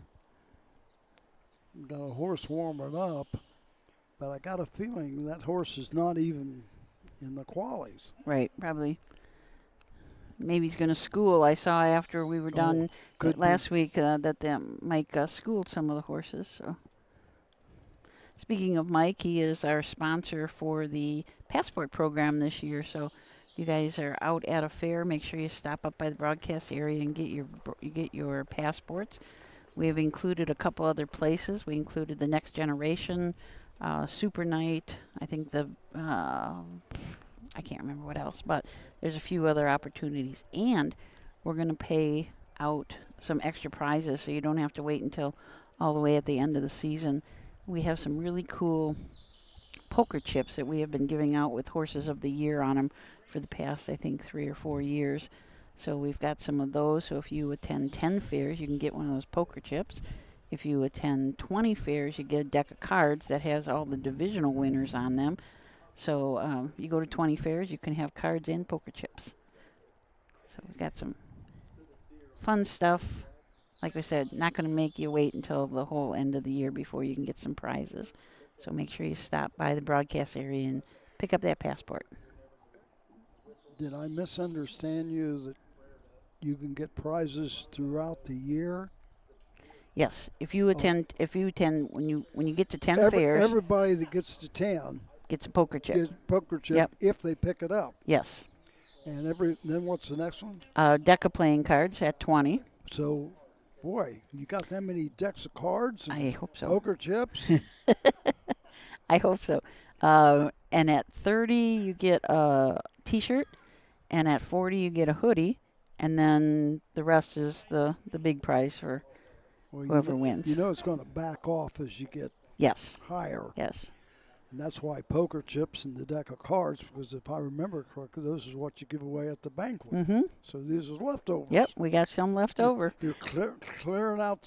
We're clearing out, yeah. Susan's trailer. But Susan's it should be shed. Yep. If you've ever been to the OHA offices here in Grove City, there's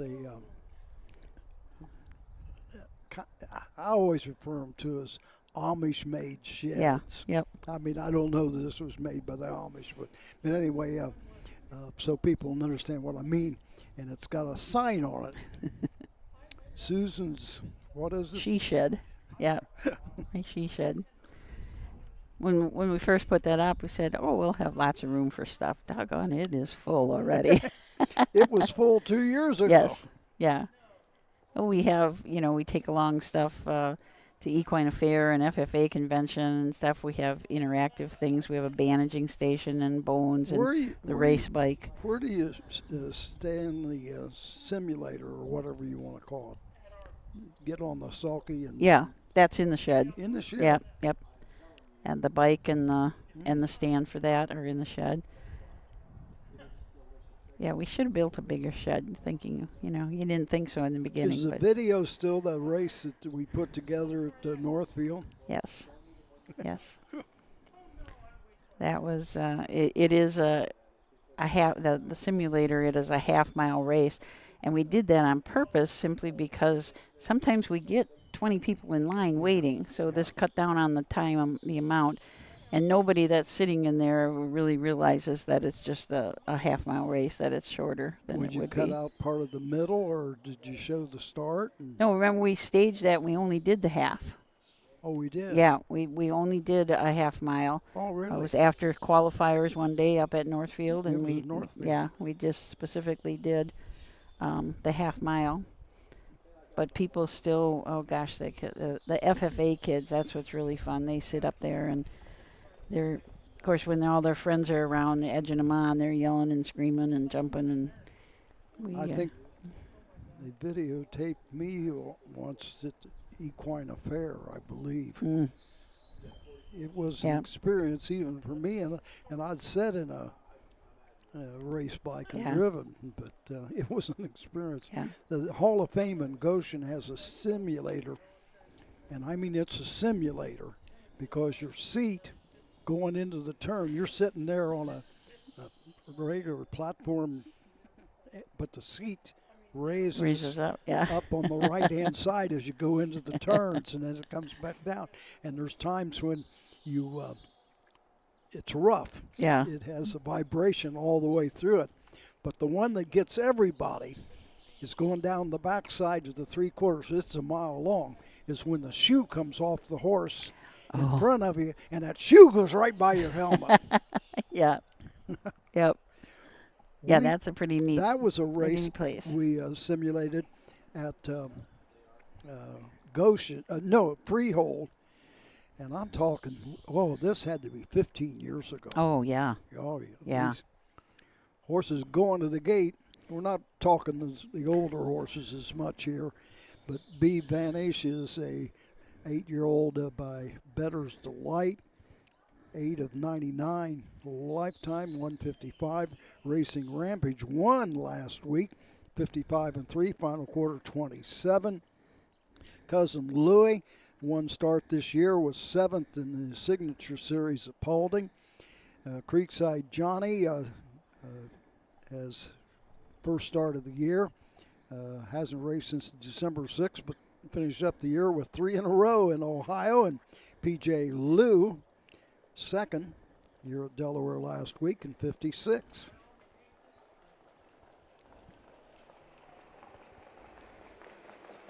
They're often pacing. That's Racing Rampage, and Darren Dowler out and going right on to the top. Up on the outside second, it's Creekside Johnny. As they race into the turn, takes a seat. Racing to the backside, and the first 8. Moving on the outside from third, now second, and going right on to the top. That is P.J. Lou and Cam McGowan. Down the backside, opens up by 2.5 real quick lengths at the quarter. 28-2. Moving fast. Fastest quarter of the day.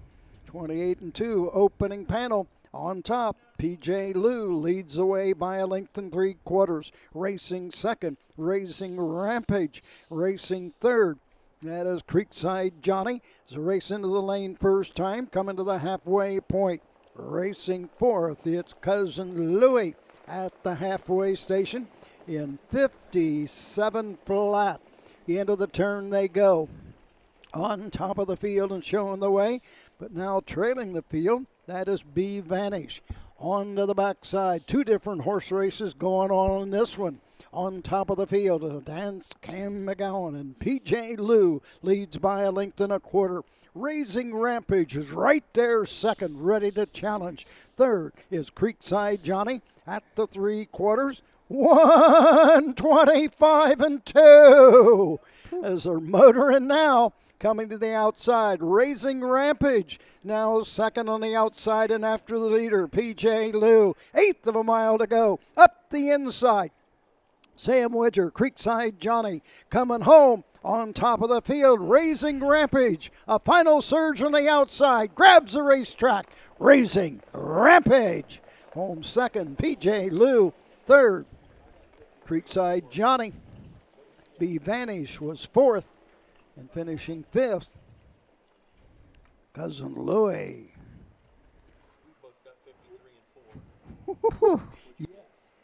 Holy man. 153, 4/5. No doubt about that one.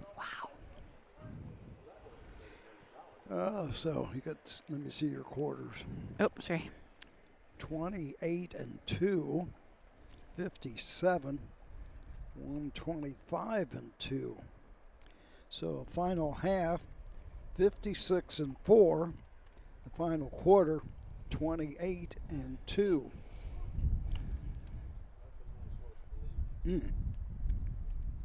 Raising Rampage.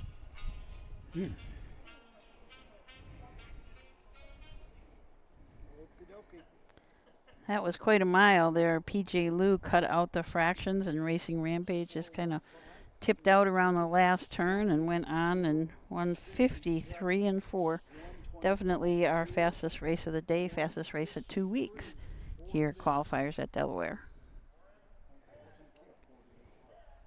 Racing Rampage must be getting ready. Racing Rampage has been at Yonkers Raceway all last fall and winter racing out there. He made $104,000 last year, and he'll be going on to his first starts this year.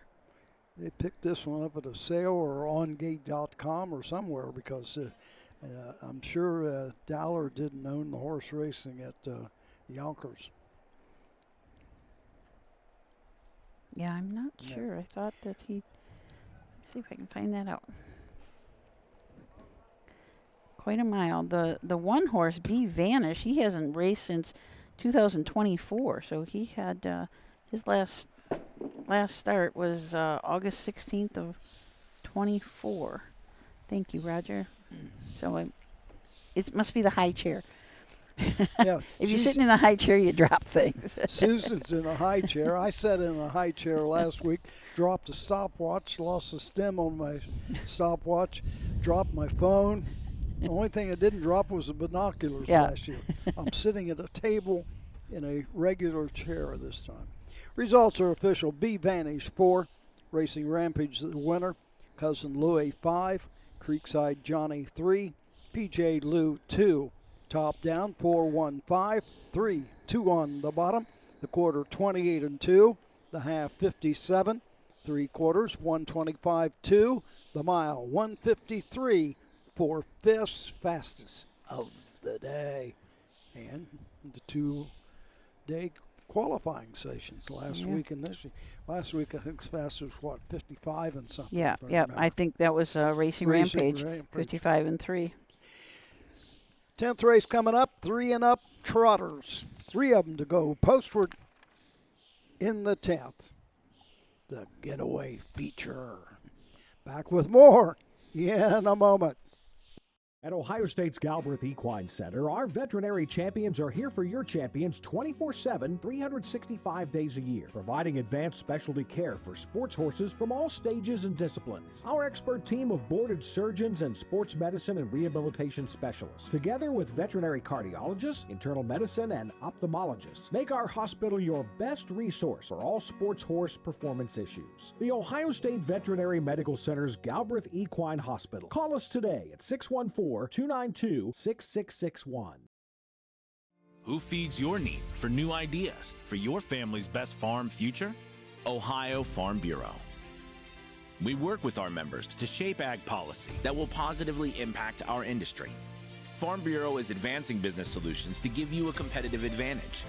We help you gather information to stay ahead of important topics and technologies. Plus, Ohio Farm Bureau creates opportunities for growth. Ohio Farm Bureau, feeding your need for new ideas. The roots of harness racing are born at the county fair. For over 150 years, people have gathered to watch horses battle it out for fame and glory. Catch the thrills this summer at an Ohio Fair Racing Conference County Fair. The OFRC races at 22 fairs in 20 Ohio counties. Trotters and pacers put it all on the line to be called the best in the Buckeye State. The Ohio Fair Racing Conference, where the path to greatness begins. Back here in Delaware for our final race of the day, a 3 and up trotting event. Daniel Jones, Rosie Weaver, and Timothy Grubb, students in this race. All 3-year-olds, 1 filly. I wonder if we'll get a driver change on the 3, Buckeye Baron.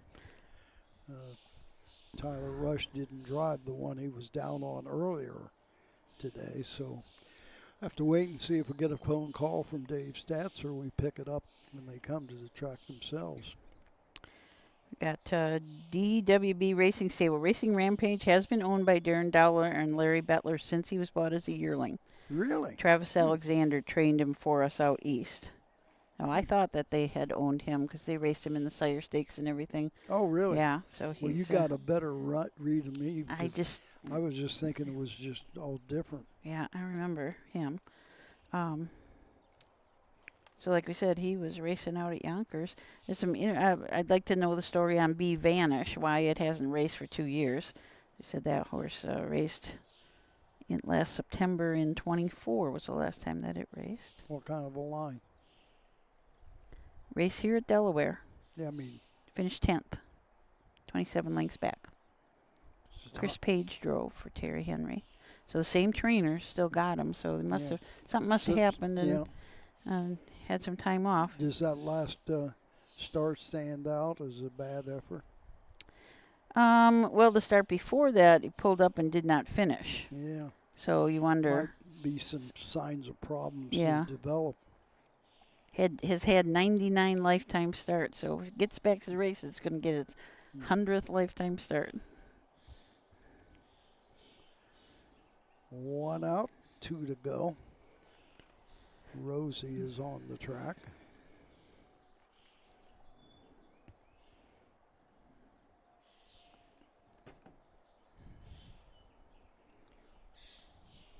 All three of these horses raced in the Buckeye Stallion Series or Buckeye Claiming Series. The new Buckeye Baron's been in the Buckeye Claiming Series this year.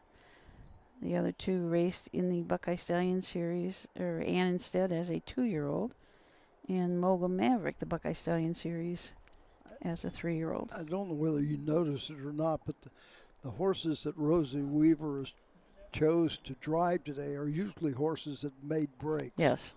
And that's a sign of a trainer who wants to try to figure them out. And only one way you can really figure them out. If at first you don't succeed, try again. Yeah. Yeah, sitting behind him in a race different than just training. That's a nice looking horse there, Mogul Maverick. Well, he races a 2-year-old. And, yeah. 2-2 and 3/5 down at Croton. 7 wins. That's. I believe, if I remember correctly, he raced at Coshocton in the same race with Eckerd Hill Brady, mile 2-1, and I think Mogul Maverick was second to him. But he's made breaks even as a 2-year-old occasionally, but the last 2 efforts made a break at Scioto and then up at Paulding as well.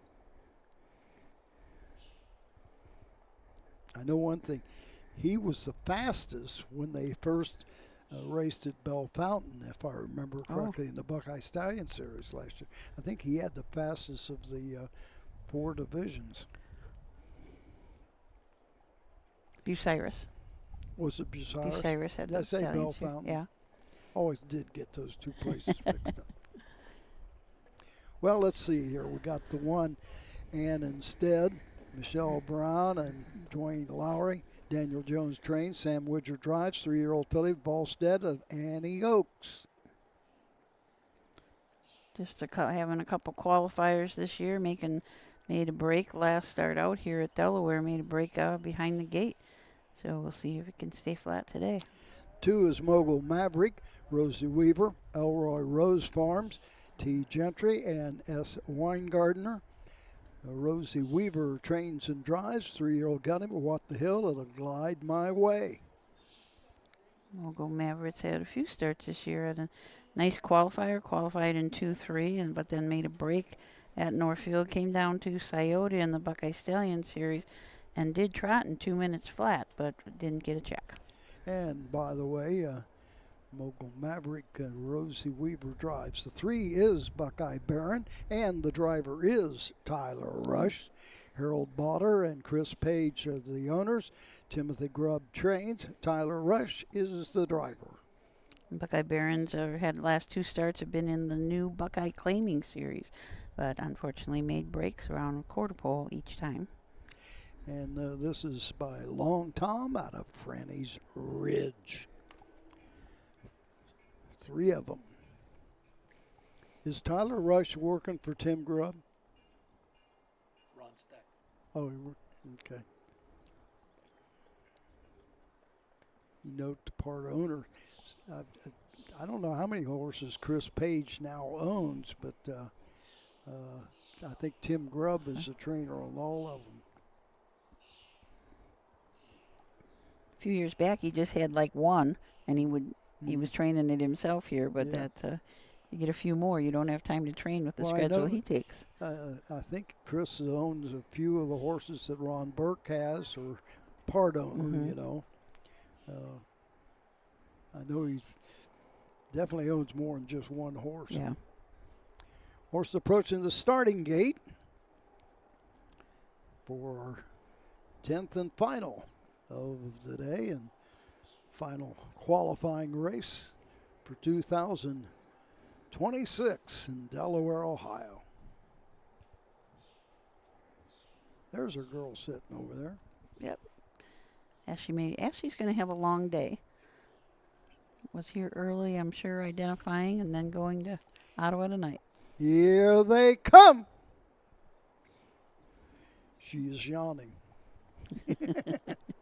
She doesn't know we're talking about her. They're off and trotting, going for the lead. That's Mogul Maverick on the inside. Up on the outside, Buckeye Baron, and treading the field. That is Ann Instead. As they race around the turn, going to the first 8. Rosie Weaver shows the way with Mogul Maverick by a length and a half. Racing second, Buckeye Baron, and Instead trails the field third. Down the backside, go on to the first quarter mark. Field of trotters over to the quarter in 31 and 3. Into the turn they go. Mogul Maverick the leader by a length and a half. Buckeye Baron is second, close up third, and Instead at the 3/8 mark. Into the lane first time, coming to the halfway station. Mogul Mavericks on top with Rosie Weaver. Right there second, Tyler Rush and Buckeye Baron trailing the field. And Instead, as Sam Widger can see them all, halfway home in 1:02. Into the turn, go on to the 5/8 mark.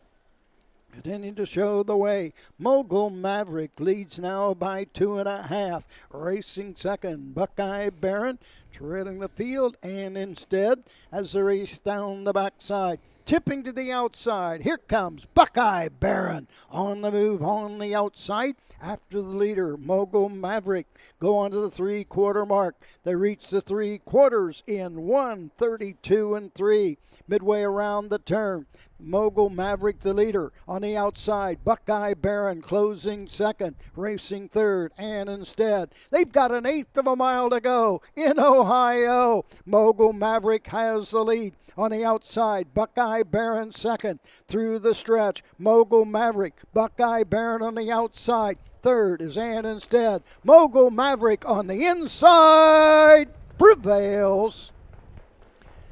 Buckeye Baron second. Ann Instead was third.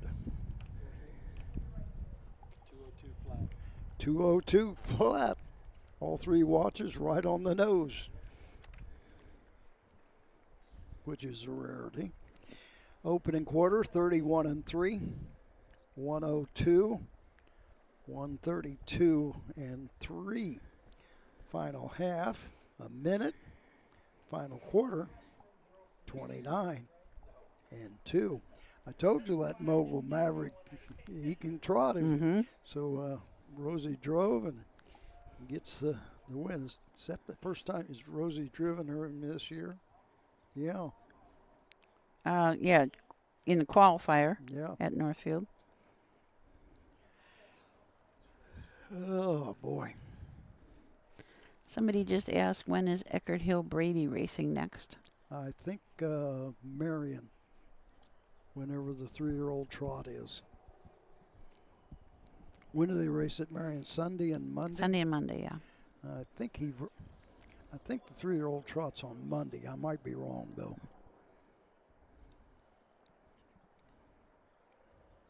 He had back-to-back races just, 4 or 5 days apart, so.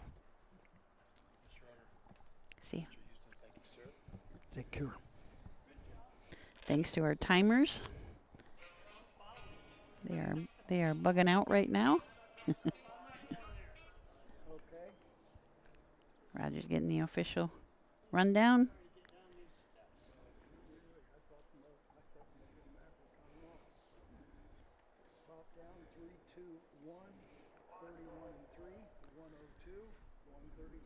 It's been a wonderful day here. It looks like Mike is going to do a couple of schoolers.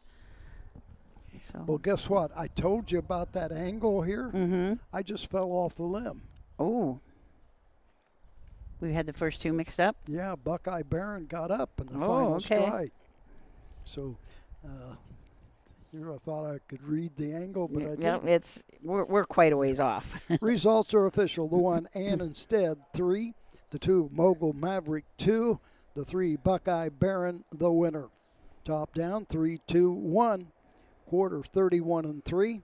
The half, 102. 3 quarters, 132-3. The mile, 2:02. Final half a minute. Final quarter, 29-2. And that wraps it up for our qualifiers here. Don't forget to join tonight at Ashley Daly, Jay Wolf, and Matt Clark up at Ottawa. I believe race time starts at 5, so they'll be on the air shortly before that. Anything else? It was a good day. Good day. Good day racing. Yep. Some went away with happy moments, and others try again. Try again, yep. For Susan, Stephen, yours truly, adios. And if there's a county fair near you,